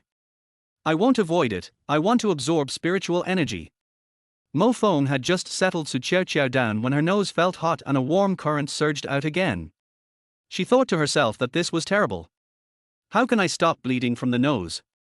I have to put it back on. Su Qiaoqiao's face instantly became anxious, and she quickly said to Mo Fong, it's not good, I have to go back, see you next time. Mo Fong was also startled and said hurriedly, don't you need to recite any spells? Before he finished speaking, Su Qiaoqiao's figure began to become blurred and disappeared in the blink of an eye. Mo Fong looked at the empty room, shook his head helplessly, and said to himself, are you really going to leave right away? When Su Qiaoqiao returned to the modern era, she looked depressed. I haven't had the chance to lie down on the big bed in the palace yet. She checked the time on her phone and it was already 2 or 3 in the morning. I didn't feel sleepy at all. I turned on the computer and started looking through various materials. Chapter 22. Shameless. Su Qiaoqiao stayed up until dawn to look up information about the phoenix hairpin. Unable to bear it any longer, she closed the computer and went to wash her hair and take a shower. I had just finished taking a shower and was getting ready for bed when the phone rang. The name on the phone showed Vampire, her second uncle, Su Guowo. She didn't intend to answer the call, so she turned off the sound of her phone and threw it aside. Get ready to catch up on some sleep. After a while, the doorbell rang again. Su Qiaoqiao covered her head with the quilt in annoyance, trying to block out the annoying sound. However, the doorbell kept ringing, as if it would not stop until it achieved its goal. She got up reluctantly, walked to the door in her pajamas, and looked through the peephole. It was her second uncle Su Guohuo and his wife Dong Chunyang. Su Qiaoqiao's heart skipped a beat, knowing that something bad was going to happen. She opened the door reluctantly, but before she could say anything, her second uncle squeezed in impatiently. Qiaoqiao, your second uncle finally sees you. Su Guohuo had a flattering smile on his face, but his eyes were looking around the room. His wife also squeezed in, saying with a fake smile, Qiaoqiao, we came here specially to see you. Look, we even brought you some local specialties. After saying that, he placed the 2 gift boxes in his hand on the coffee table. Su Qiaoqiao sneered, come to see me specially. I think it's like a weasel visiting a chicken to wish a happy new year. It has no good intentions. The smile on Su Guohuo's face froze, and then he said shamelessly, Qiaoqiao, what are you talking about? We are family. Family? Is there a family like you? Su Qiaoqiao said angrily, when I was a child, my parents died early. You didn't forget how you treated me, did you, second uncle? Su Guohuo pretended not to hear and said to himself, look at what you said. No matter how bad your second uncle is, he still raised you to this age, didn't he? Su Qiaoqiao glared at him, uncle, you might have amnesia, right? You raised me. I remember that when my parents passed away, you occupied my parents' house and kicked me out of the house. She will never forget that when she was only 7 years old, she was robbed of her house and kicked out by this vicious couple. Every day I compete for food with night cats and stray dogs on the streets, and I have been bitten by stray dogs several times. There was nowhere to go on rainy days, so we could only hide under the bridge and shiver with cold. I got caught in the rain and had a high fever and almost died. If I hadn't met my adoptive parents later, I might have died at the age of 7. But later, her adoptive parents divorced because of some things. After the divorce, naturally no one wanted her as their adopted daughter. She became a person again. Fate was always unfair to her, as if it wanted to place all the misfortunes on her alone. Half a year ago, she found out that she had a rare terminal illness and the doctor said she would not live more than a year. She had thought about committing suicide, but later she came to her senses because there were so many bad people living in this world. Why should she die? Live one day at a time. Live one more day if you can. Su Guohuo's wife came over and said sarcastically, Qiaoqiao, your disease can't be cured anyway, so it's a waste to keep the money. You might as well lend it to us. Your brother's disease requires a lot of money for surgery. Su Qiaoqiao was so angry that her face turned red. Are you still human? Su Guohuo said impatiently, Qiaoqiao, don't be so selfish. The doctor said your brother needs a heart transplant. You won't live long anyway, so why not donate your heart to him? This will save us the money to buy a heart. Chapter 23. The mysterious old man appears again. Su Qiaoqiao looked at them in disbelief, and said in a trembling voice, you can no longer be called human beings. You took my parents' house and kicked me out of the house when I was young. Now you not only want my money, but also my life. This couple deserved it. Maybe they had done too many evil things and now they are suffering the consequences on their son. Their son, Su Yuzhe, suffers from congenital heart disease. He is only 15 years old this year and may not live past the age of 20 without a heart transplant. Su Guohuo's wife said tartly, your cousin is young and has a bright future ahead of him. Why don't you just do a favor and leave this only bloodline for your Su family? Besides, your disease can't be cured. You can only live for another year or 2 at most. Living is suffering. It's better to give your heart to your cousin. Su Qiaoqiao yelled angrily, get out. Get out right now. If you don't, I'll call the police. Su Guohuo and his wife were frightened by Su Qiaoqiao's aura, but they still said unwillingly, Qiaoqiao, think about it carefully, we will come again. After that, they left cursing. Su Qiaoqiao collapsed on the ground, tears streaming down her face uncontrollably, her heart filled with despair and sadness. She recalled the painful experiences of her childhood. I wonder why my fate is so tragic and now I have to face the ruthless oppression from these relatives. She bit her lip and swore secretly that she would never compromise with them even if she had only her last breath. In this world, she no longer has any attachment to anyone except Jai Qing'an. With tears on his face, he fell into a deep sleep. When Su Qiaoqiao woke up, she felt dizzy and her stomach was growling with hunger. She forced herself to get up, packed up briefly, and went out to find something to eat. Walking on the bustling streets, Su Qiaoqiao still felt heavy-hearted. The bustle around her seemed to have nothing to do with her. The ugly faces of her second uncle and his wife kept appearing in her mind. Those cruel words were like sharp thorns, piercing her heart again and again. Just as she passed by a remote alley, the mysterious old man appeared again not far in front of her and waved to her. Su Qiaoqiao was shocked, and this time, she walked towards the old man quickly. She walked forward and said anxiously, "Master, who are you? What kind of treasure is the Ling you sway? And the whereabouts of the phoenix hairpin, you must know it, right? Please tell me." Su Qiaoqiao's eyes were full of desire and anxiety, and her voice trembled slightly with excitement. The mysterious old man stroked his beard, smiled and shook his head, but did not answer her question. There seemed to be endless meaning hidden in that smile, which made Su Qiaoqiao even more confused. Su Qiaoqiao was unwilling to give up and continued to ask, "If I can't get the spiritual jade, will it help my body to get close to it? Are my strange time travel and all these diseases related to them?" She stared at the old man, hoping to catch some useful information from his expression. The old man looked at her, with a complicated look in his eyes. He said slowly, "Girl, some things cannot be rushed, but you have to believe that everything has a destiny." The old man's voice was low and magnetic, as if it contained a mysterious power. Su Qiaoqiao was filled with loss, her shoulders drooped and her eyes became dull. "Then can you give me some clues? Even just a little bit is fine. I just want to find the phoenix hairpin now." Su Qiaoqiao still didn't give up. She clasped her hands together and made a praying gesture. Chapter 24, Don't Rush Things.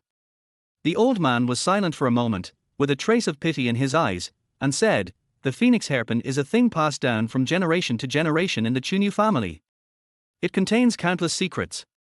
I can't tell you all of this now. You will know it in the future.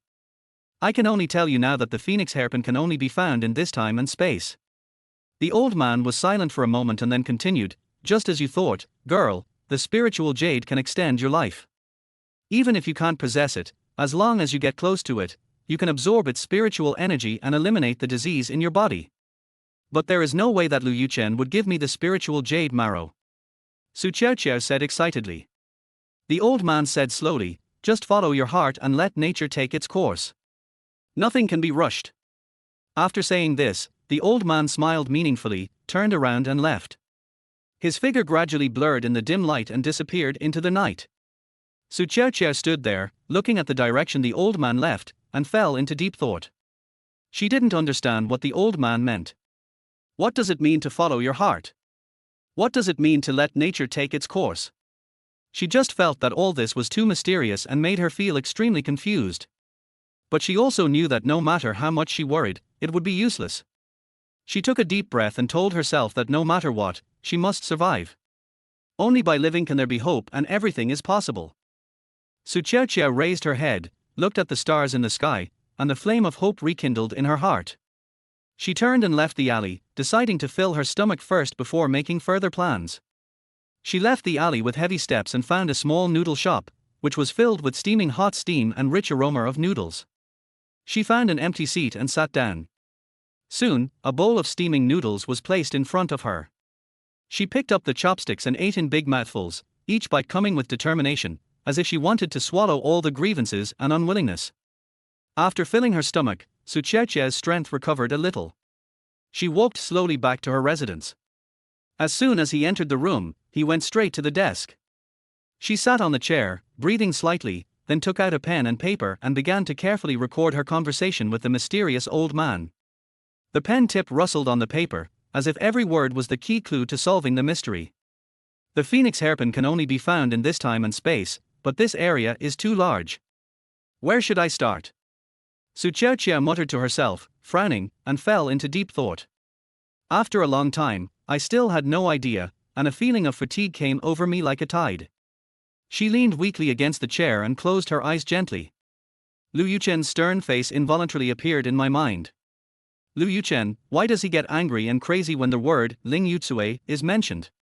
Wouldn't you be annoyed if you hang it around your neck every day and look at it? At this moment, the screen of the mobile phone on the table suddenly lit up. Su Qiaoqiao opened her eyes and saw Zhai Qing'an's name on the screen. She took a deep breath and answered the phone. "Honey, why can't I get through to you on the phone? Are you okay?" Zhai Qing'an's concerned voice came from the receiver. Su Qiaoqiao felt warm in her heart, but she just said lightly, "It's nothing serious. I was annoyed by my vampire uncle and his family today. I turned off my phone. Sorry, Qing'an." She checked her cell phone and saw 16 missed calls, all from Zhai Qing'an. Chapter 25. No good words. Only Zhai Qing'an would keep calling, until he gets through to his own phone when he can't get through to his own phone.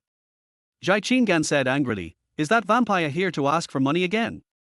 They are really not human. I tell you, dear, you must never give them money again. They are just greedy blood-sucking worms.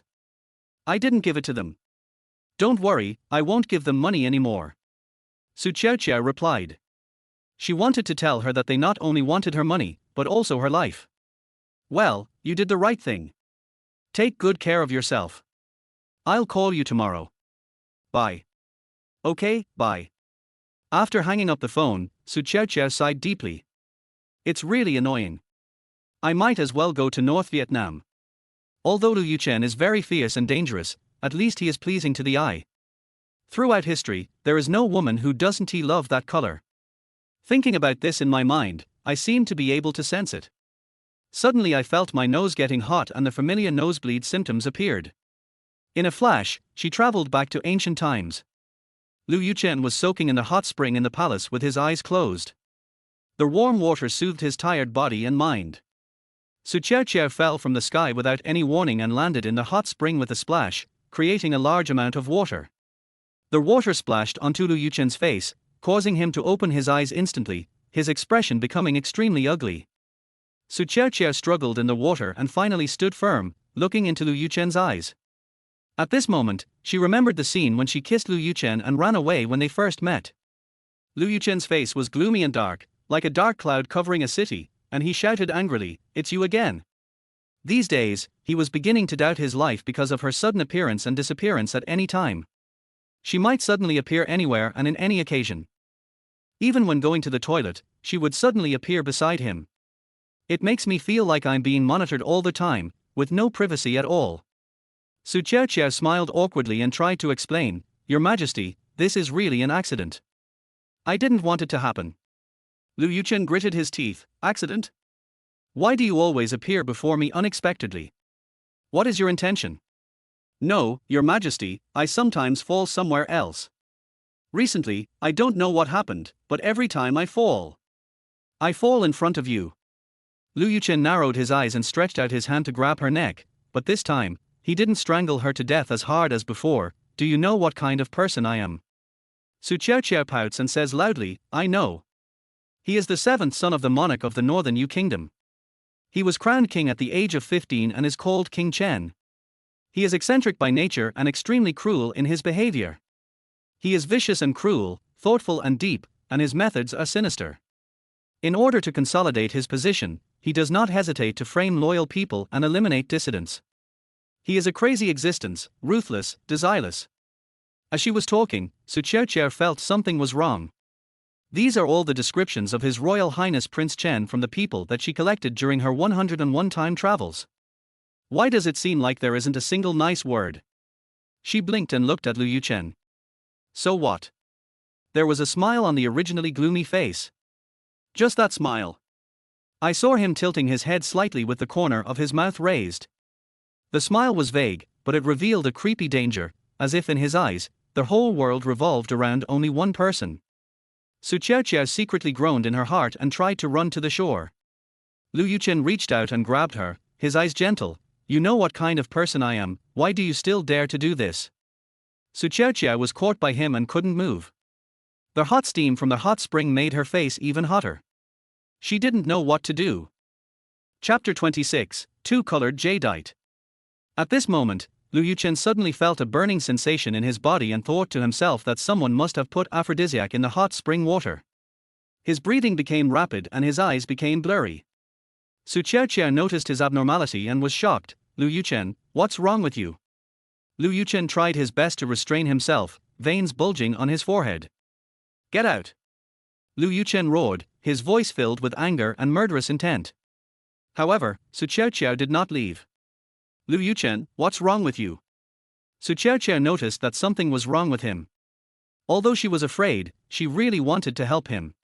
At this moment, the spiritual jade on Lu Yuchen's neck suddenly flashed a strange light, half white and half purple, with the two colors blending together.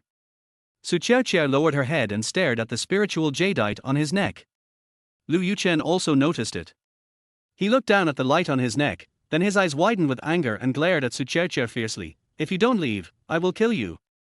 Lu Yuchen had lost most of his reason at this moment, and he grabbed Su Qiaoqiao's neck.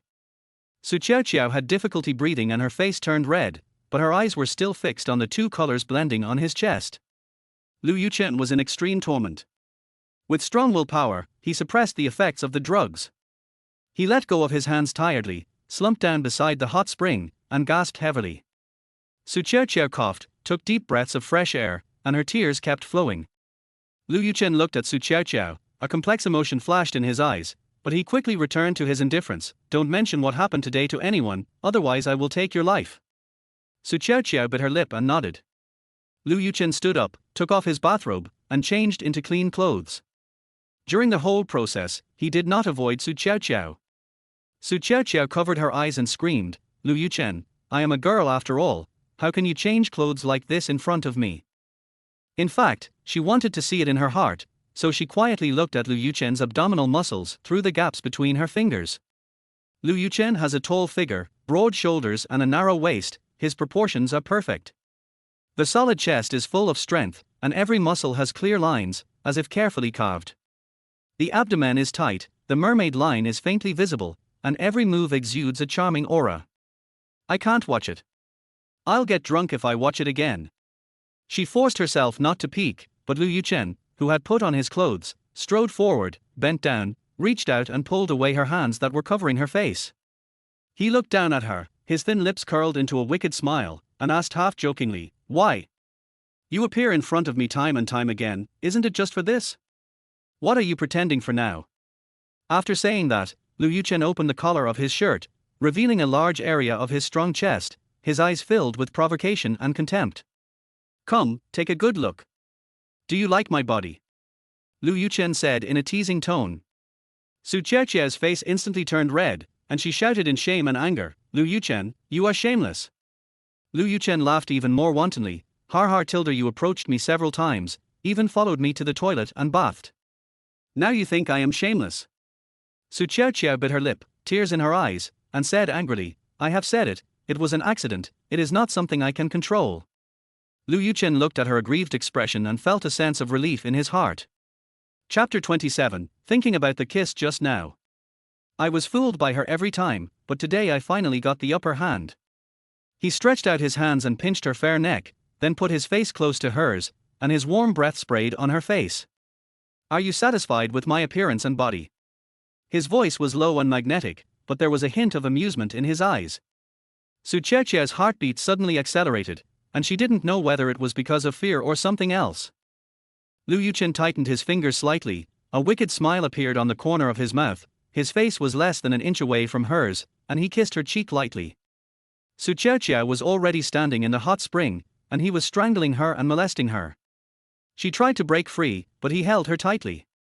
"Lu Yuchen, let me go." Her voice trembled slightly. Lu Yuchen was unmoved, but moved closer to her ear and whispered softly, "That depends on my mood." At this moment, the two were so close that they could feel each other's breath, and the atmosphere became increasingly ambiguous. His breath lingered at the tip of her nose, and Su Qiaoqiao could clearly feel her heart pounding and about to explode in her chest. The smile on Lu Yuchen's face became even more wanton, and he whispered in her ear in a deep voice, "Why, are you playing hard to get with me?" Su Qiaoqiao, playing hard to get. Even though you are a big-headed ghost, Su Qiaoqiao was really suffocated by him. I also can't stand the way he makes fun of me. She knows. This man didn't treat me like this just because he liked me. Just want to tease myself. So, she raised her head, stretched out her hand, hooked it around Lu Yuchen's neck, and quickly kissed his cold lips. Lu Yuchen was stunned by the kiss again. He had not expected her to be so bold. No woman had ever dared to touch him like this, and this was the second time. The grip he had on her neck slowly loosened.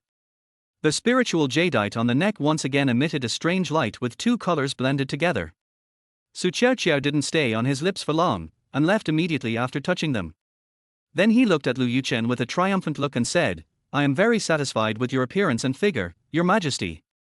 Are you satisfied with this kiss, Your Majesty? Lu Yuchen stared at her, unable to speak for a moment. All the aura he had just had was gone. Su Qiaoqiao took a look at the spiritual jade on his neck, then reached out and punched herself on the nose. He successfully left a nosebleed, and with a flash of purple light, he disappeared into the hot spring pool. Lu Yuchen didn't come back to his senses until her body became blurred and invisible. After a long while, he suddenly shouted at the door, Come in. Mo Feng originally came to Lu Yuchen to report something, but as soon as he pushed the door open, he saw Su Qiaoqiao kissing Lu Yuchen. His prince was molested by Miss Su. He was so frightened that he stood there for a moment. After he came to his senses, he immediately retracted his steps, stepped back, closed the door, and pretended he didn't see it. But now, the prince called him in, and his voice sounded a little unhappy. Was he unhappy because he was flirted with? It will be bad luck if we go in now. The wounds from the 30 military stick blows I just received haven't healed yet. But he didn't dare not go in, so he patted his buttocks which had not yet healed, and went in with gritted teeth. As soon as I came in, I saw Lu Yuchen leaning on a stone chair, wearing a long robe, walking halfway, with his chest slightly open, revealing his bronze skin, his eyes full of unruly and arrogant. Neither happy nor angry, his fingers were still testing his lips.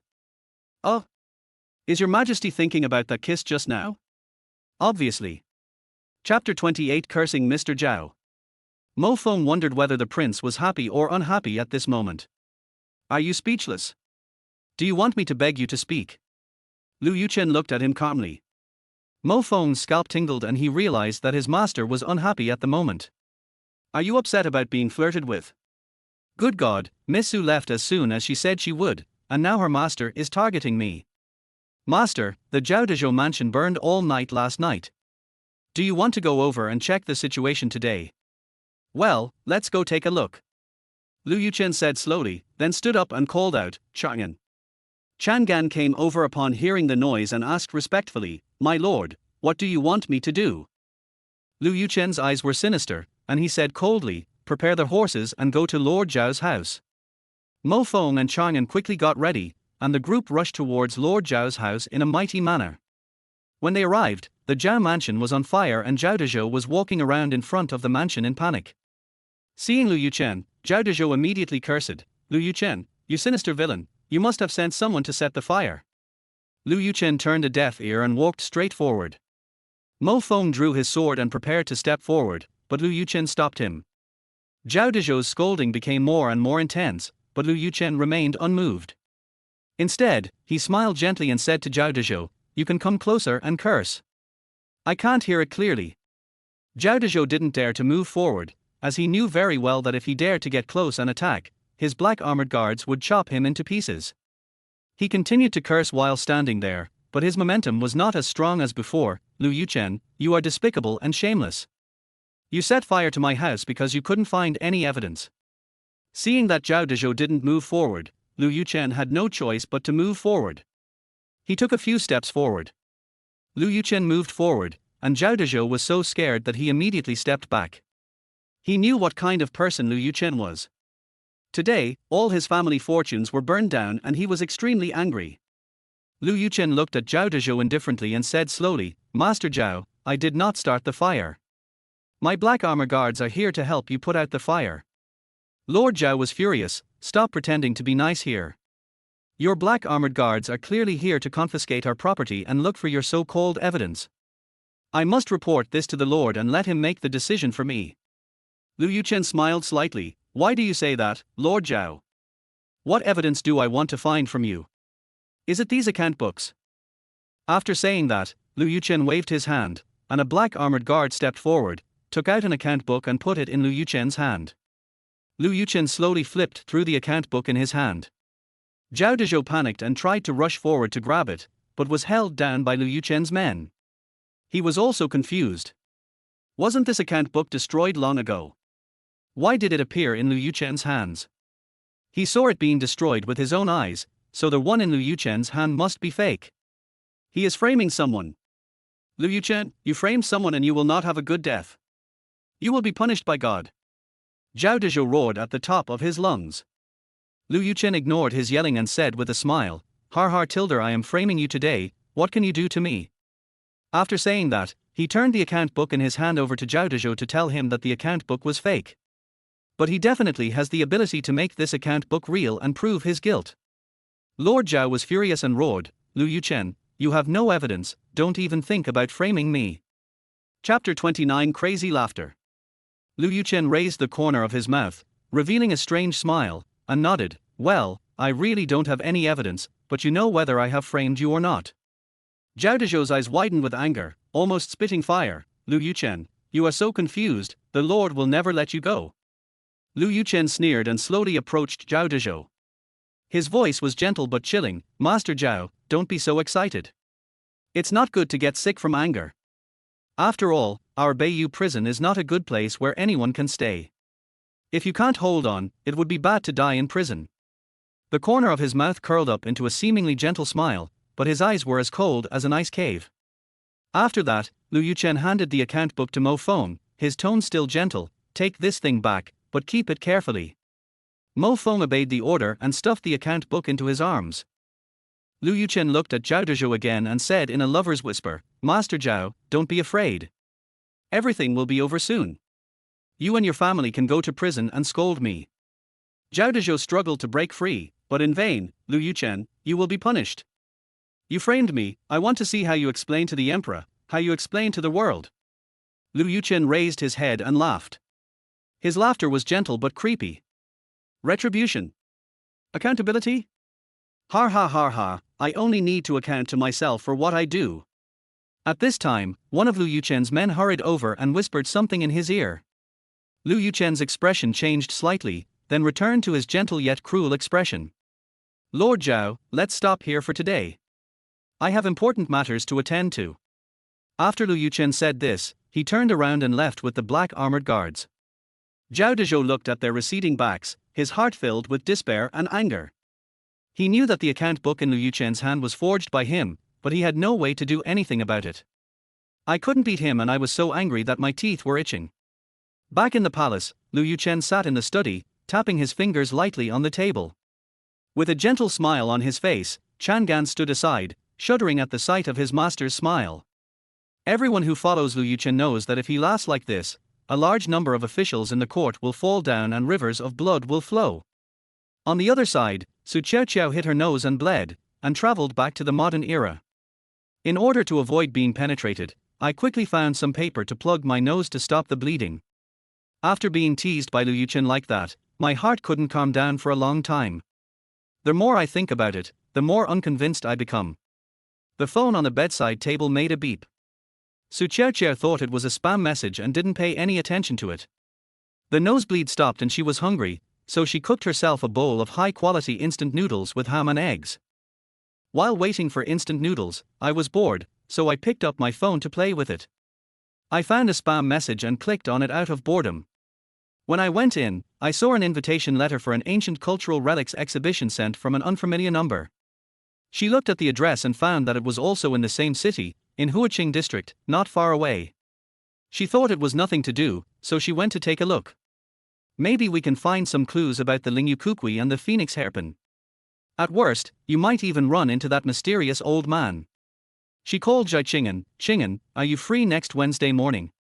The person on the other end of the phone, my dear, you are looking for me. You have to make time even if you are not free. Tell me, what's the matter?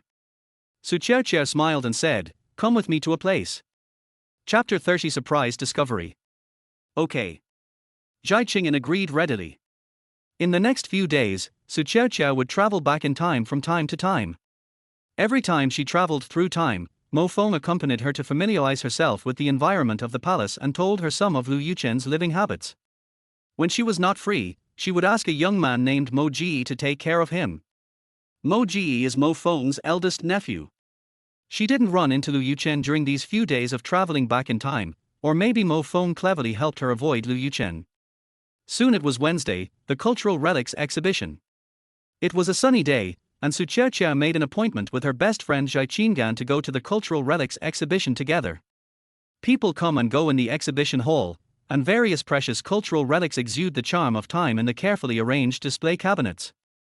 Su Qiaoqiao and Zhai Qingan walked slowly, appreciating and communicating with each other. Suddenly, Su Qiaoqiao's attention was attracted by an old photo. The phoenix hairpin in the photo is exquisitely crafted and lifelike, as if it is about to fly out of the photo. Su Qiaoqiao's heartbeat instantly accelerated. Isn't this the phoenix hairpin she has been looking for? Qing'an, look at this phoenix hairpin. Su Qiaoqiao excitedly grabbed Zhai Qing'an's hand. Zhai Qingan took a closer look and asked in confusion, "What's wrong with this phoenix hairpin?" Su Qiaoqiao said in a trembling voice, "I have been looking for this phoenix hairpin for a long time." Zhai Qingan opened his mouth in surprise. "Why did you find a phoenix hairpin? You can't wear it. I know you like cultural relics, but I've never seen you collect them." She looked at the phoenix hairpin in the photo again and frowned. "I seem to have seen this hairpin somewhere." Su Qiaoqiao was very excited. She grabbed Zhai Qing'an and asked, "Qing'an, have you seen this? Tell me where you have seen it." Zhai Qing'an blinked and looked up, thinking for a long time. "I seem to have seen it at my grandmother's house when I was a child, but I'm not sure if it's this. Anyway, it looks very similar. The totem is exactly the same, with an eagle spreading its wings. I have a very clear memory of it, but the hairpin is a little vague." "Qing'an, what about your grandmother? Where is she now?" Su Qiaoqiao couldn't help but shout out. Zhai Qingan looked at the startled Su Qiaoqiao strangely and replied, "My grandmother has been dead for many years." Su Qiaoqiao asked anxiously again, "Then do you remember your grandmother's surname and name?" "Chun Yu Rong Ruo, my grandmother's surname is Chun Yu." Su Qiaoqiao was so excited that her heart was in her throat. Qing'an's grandmother was actually a descendant of the Chunyu family. Is all this a coincidence or destiny? She felt that she was one step closer to the truth. But she died. However, since we have found the descendants of Chunyu, we will definitely be able to find other descendants of Chunyu. Su Qiaoqiao's heart was filled with strength. Zhai Qingan stared at the phoenix hairpin in the photo, as if thinking about something. Like Su Qiaoqiao, she also lost both her parents when she was young, but she was luckier than Su Qiaoqiao and was fostered in her aunt's home since she was a child. Her aunt and uncle loved her very much and treated her like their own daughter. The two decided to find the staff of the Cultural Relics exhibition to find out more. The staff told them that there was not much specific information about this phoenix hairpin. All we know about it is its material and the gems used, but its story and origin are already unclear. Su Qiaoqiao and Zhai Qingan were a little disappointed, but they did not give up. After leaving the Cultural Relics exhibition, they went directly to Zhai Qingan's home. "I hope to find some clues from Zhai Qingan's mother's old belongings." After all, Zhai Qingan's grandmother was a descendant of the Chunyu clan, and her mother was also half a descendant of the Chunyu clan. Chapter 31 Depressing Atmosphere. The attic of the Zhai family is filled with various old boxes and objects. Su Qiaoqiao and Zhai Qingan searched carefully, and dust flew in the sunlight. After an unknown amount of time, Zhai Qingan found a yellow diary in a tattered box. They couldn't wait to open it, and found some fragmentary records about the phoenix hairpin inside.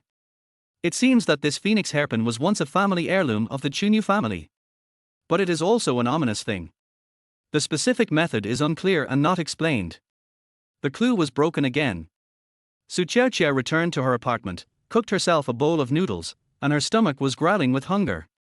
As soon as she took a mouthful of noodles, her nose felt hot and she knew that she had traveled through time again. I silently chanted in my heart, "I will travel to Mo Feng's place in Qianwang Mansion. I will travel to Mo Feng's place in Qianwang Mansion." Base. A purple light flashed, and Su Qiaoqiao, holding chopsticks in her hand, noodles in her mouth, wearing pajamas and flip-flops, landed in front of Mo Feng in a gorgeous manner.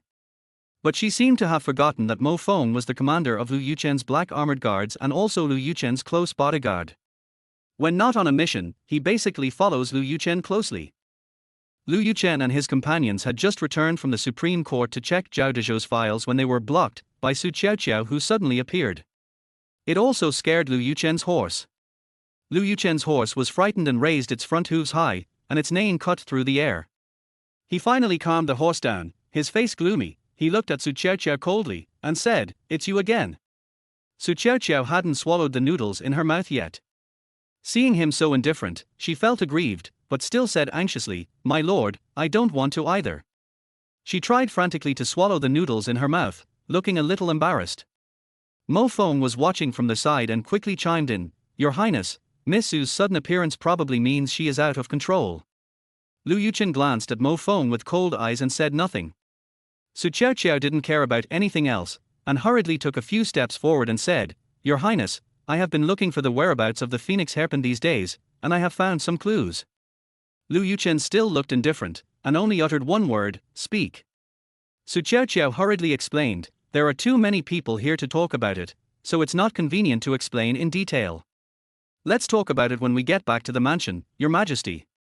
Lu Yuchen frowned slightly, remained silent for a moment, then flicked his sleeves, got on his horse and left, leaving only one sentence, Follow me.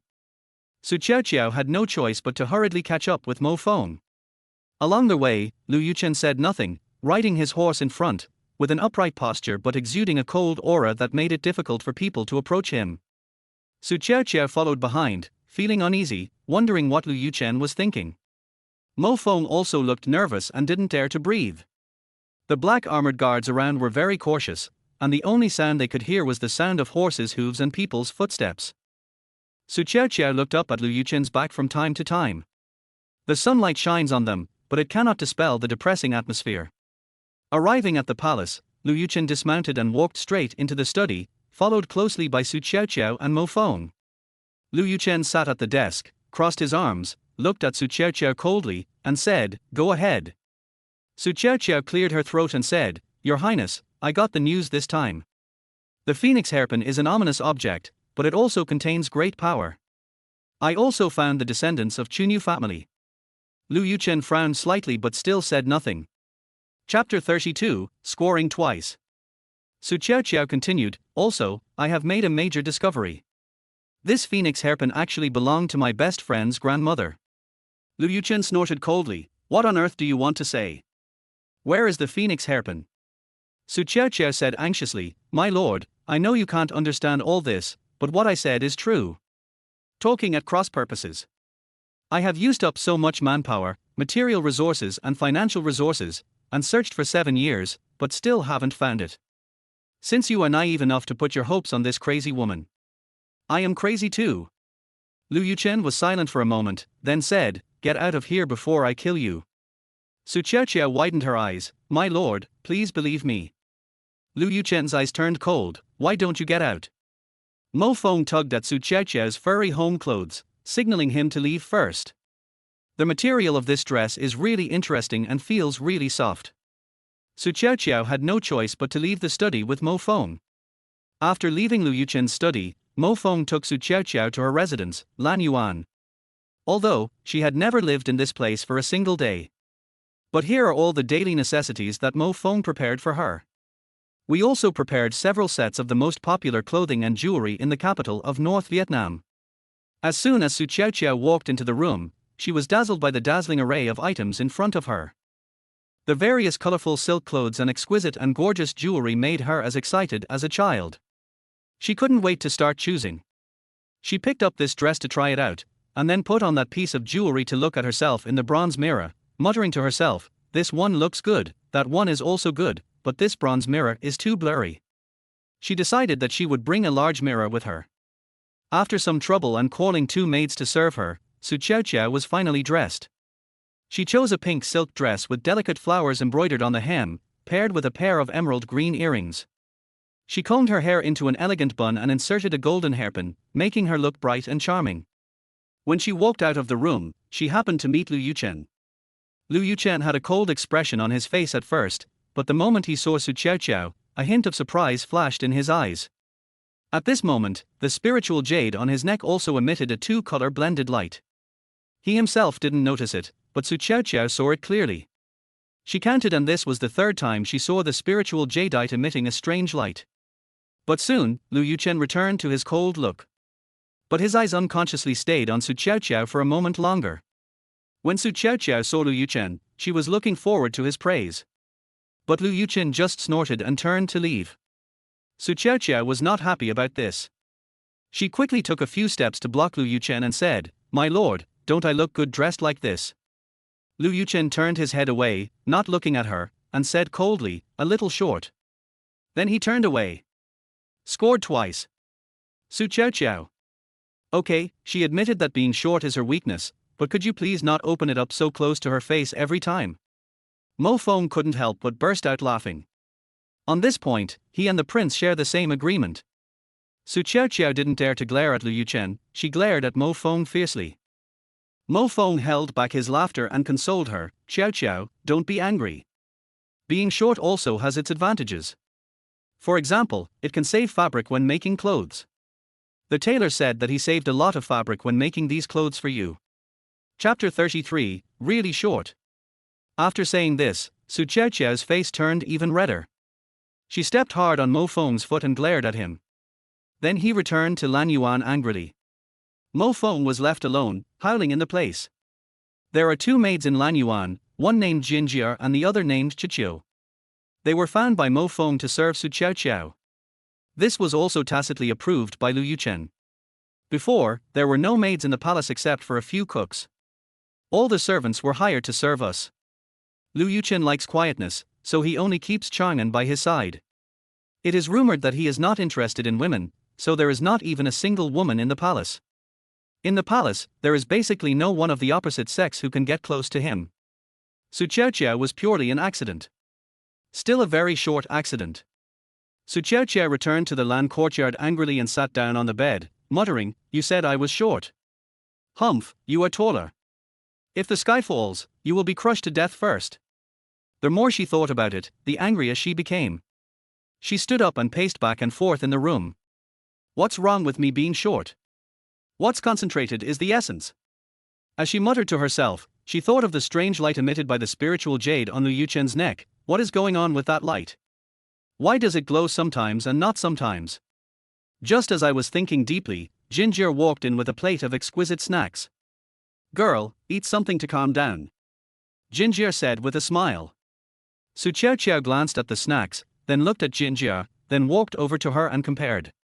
My goodness, not to mention Lu Yuchen and Mo Fong, even Jinjia is half a head shorter than her. And that Chichi seems to be taller than the Jinjia. Why were people in ancient times so tall? He said angrily, "Put it there first. I don't feel like eating it right now." Jinjia put the snacks on the table obediently and said, "Then you take a rest first, girl, call me if you need anything." I was confused and thought, I didn't do anything wrong, so why was the girl angry? Su Qiaoqiao nodded, and Jinjia went out. She continued to think about the matter of the spiritual jade. Every time that light appears, it seems to indicate something. Is it reminding me? Or was it me who sucked away your spiritual energy? She was so absorbed in her thoughts that before she knew it, night had fallen.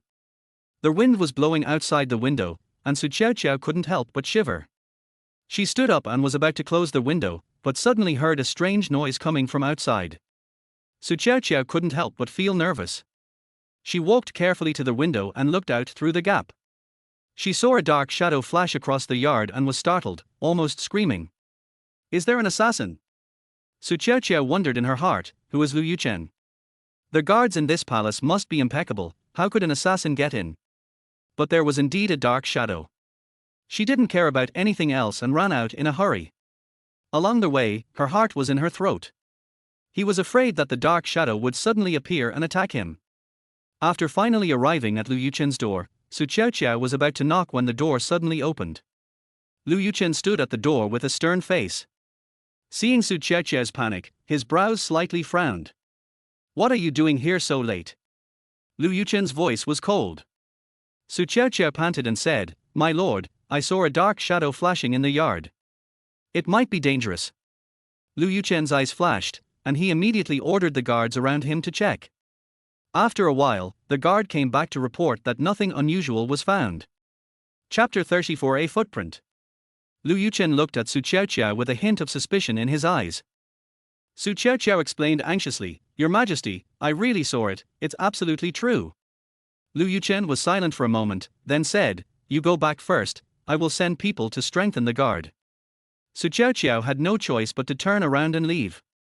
Back in her room, she lay on the bed, tossing and turning, unable to sleep. I kept wondering who that dark figure was. Su Qiaoqiao didn't sleep all night and had big dark circles under her eyes the next day. In the morning, Jinjia came in to help her wash up. Seeing her appearance, she couldn't help but ask, "Miss, what's wrong with you?" Su Qiaoqiao said listlessly, "That dark shadow disturbed me last night and I couldn't sleep well." Suddenly she was surprised and asked, "Well, why am I still here?" She looked at the quaint room. The carved sandalwood bed was hung with a light pink gauze curtain, embroidered with beautiful peach blossoms that seemed ready to fall at any moment. The bed was covered with a soft quilt embroidered with exquisite floral and bird patterns, exuding a faint fragrance. Jinjia said strangely, "Miss, Commander Mo arranged for you to live in Lanyuan. This is your room. If you are not here, where are you? It's ruined, it's ruined." Su Qiaoqiao jumped up with a scream and walked to the rosewood dressing table. On the table was a bronze mirror with a smooth surface, reflecting the woman's delicate face. The jewelry box next to it was filled with various pearl and jade jewelry. Why is she still here? Didn't she travel back on her own when the time came? I traveled through time yesterday and a night has passed. Is she still here? Girl, what's ruined? Jinjia asked blankly. It's okay, it's okay. You go down first, I'll do it myself. Okay, girl, call me if you have anything. Jinjia stepped out. Su Qiaoqiao looked at herself in the bronze mirror.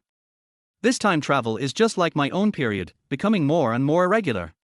After washing up, Su Qiaoqiao decided to go to the yard again to check, maybe she could find some clues. She searched the yard but found nothing. Just when I was feeling disappointed, I suddenly found a strange footprint on the ground. These footprints didn't look like those from an ordinary person, and Su Qiaoqiao was puzzled. Just then, Mo Feng came over.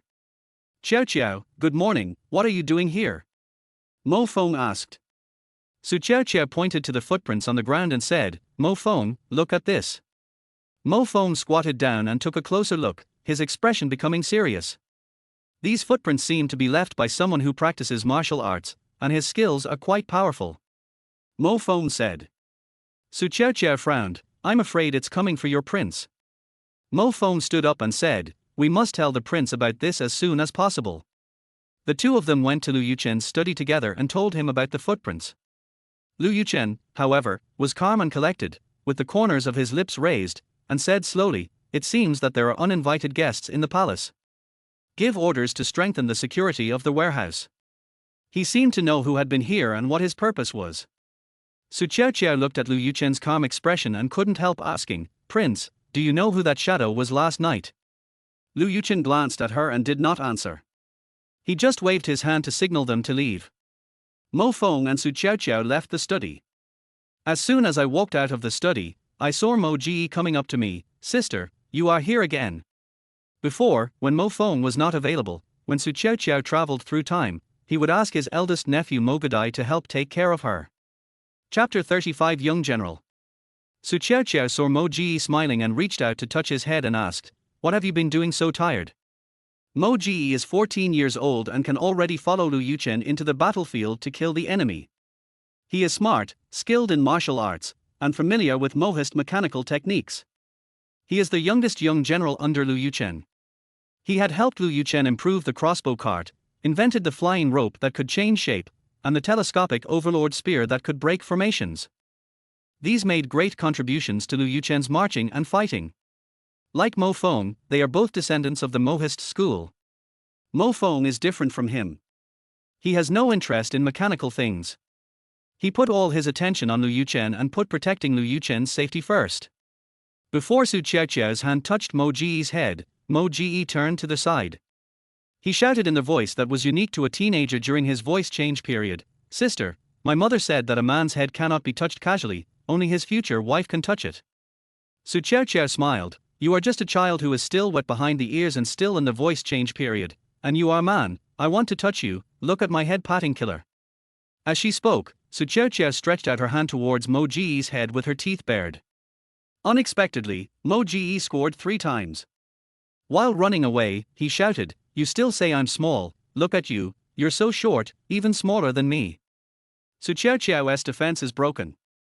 Who is short? You are short. You can't grow tall.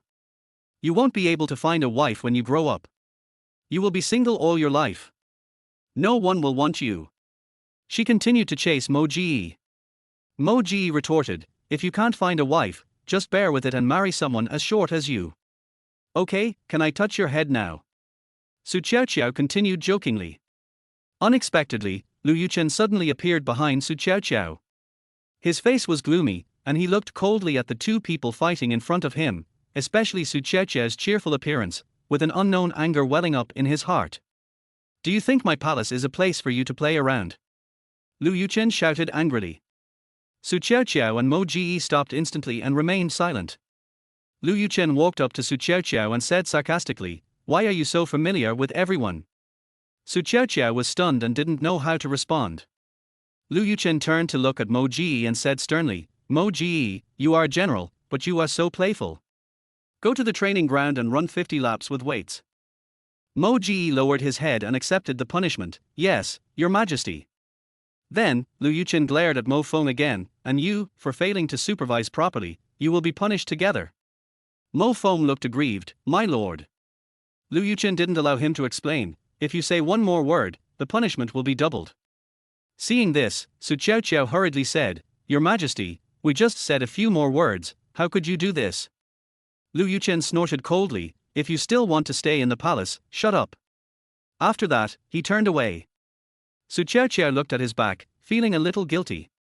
Mo Feng said to Su Qiaoqiao with a bitter face, "Qiaoqiao, don't worry, for those of us who are marching and fighting, this corporal punishment is child's play." Su Qiaoqiao was helpless, and said, "Lu Yuchen is moody, he is really a pervert." Mo Ji reminded quietly, "Sister, keep your voice down. You are the only one in the world who dares to make up stories about the prince like this." Su Qiaoqiao bit her lip and decided to go to Lu Yuchen to plead for mercy. Mogo stopped her and said, "If you ask for mercy, we will probably double the punishment." Mo Feng took Mo Ji and the nephew to the training ground to be punished. After walking a few steps, Mo Ji suddenly turned around and shouted, "Sister, you are so beautiful today."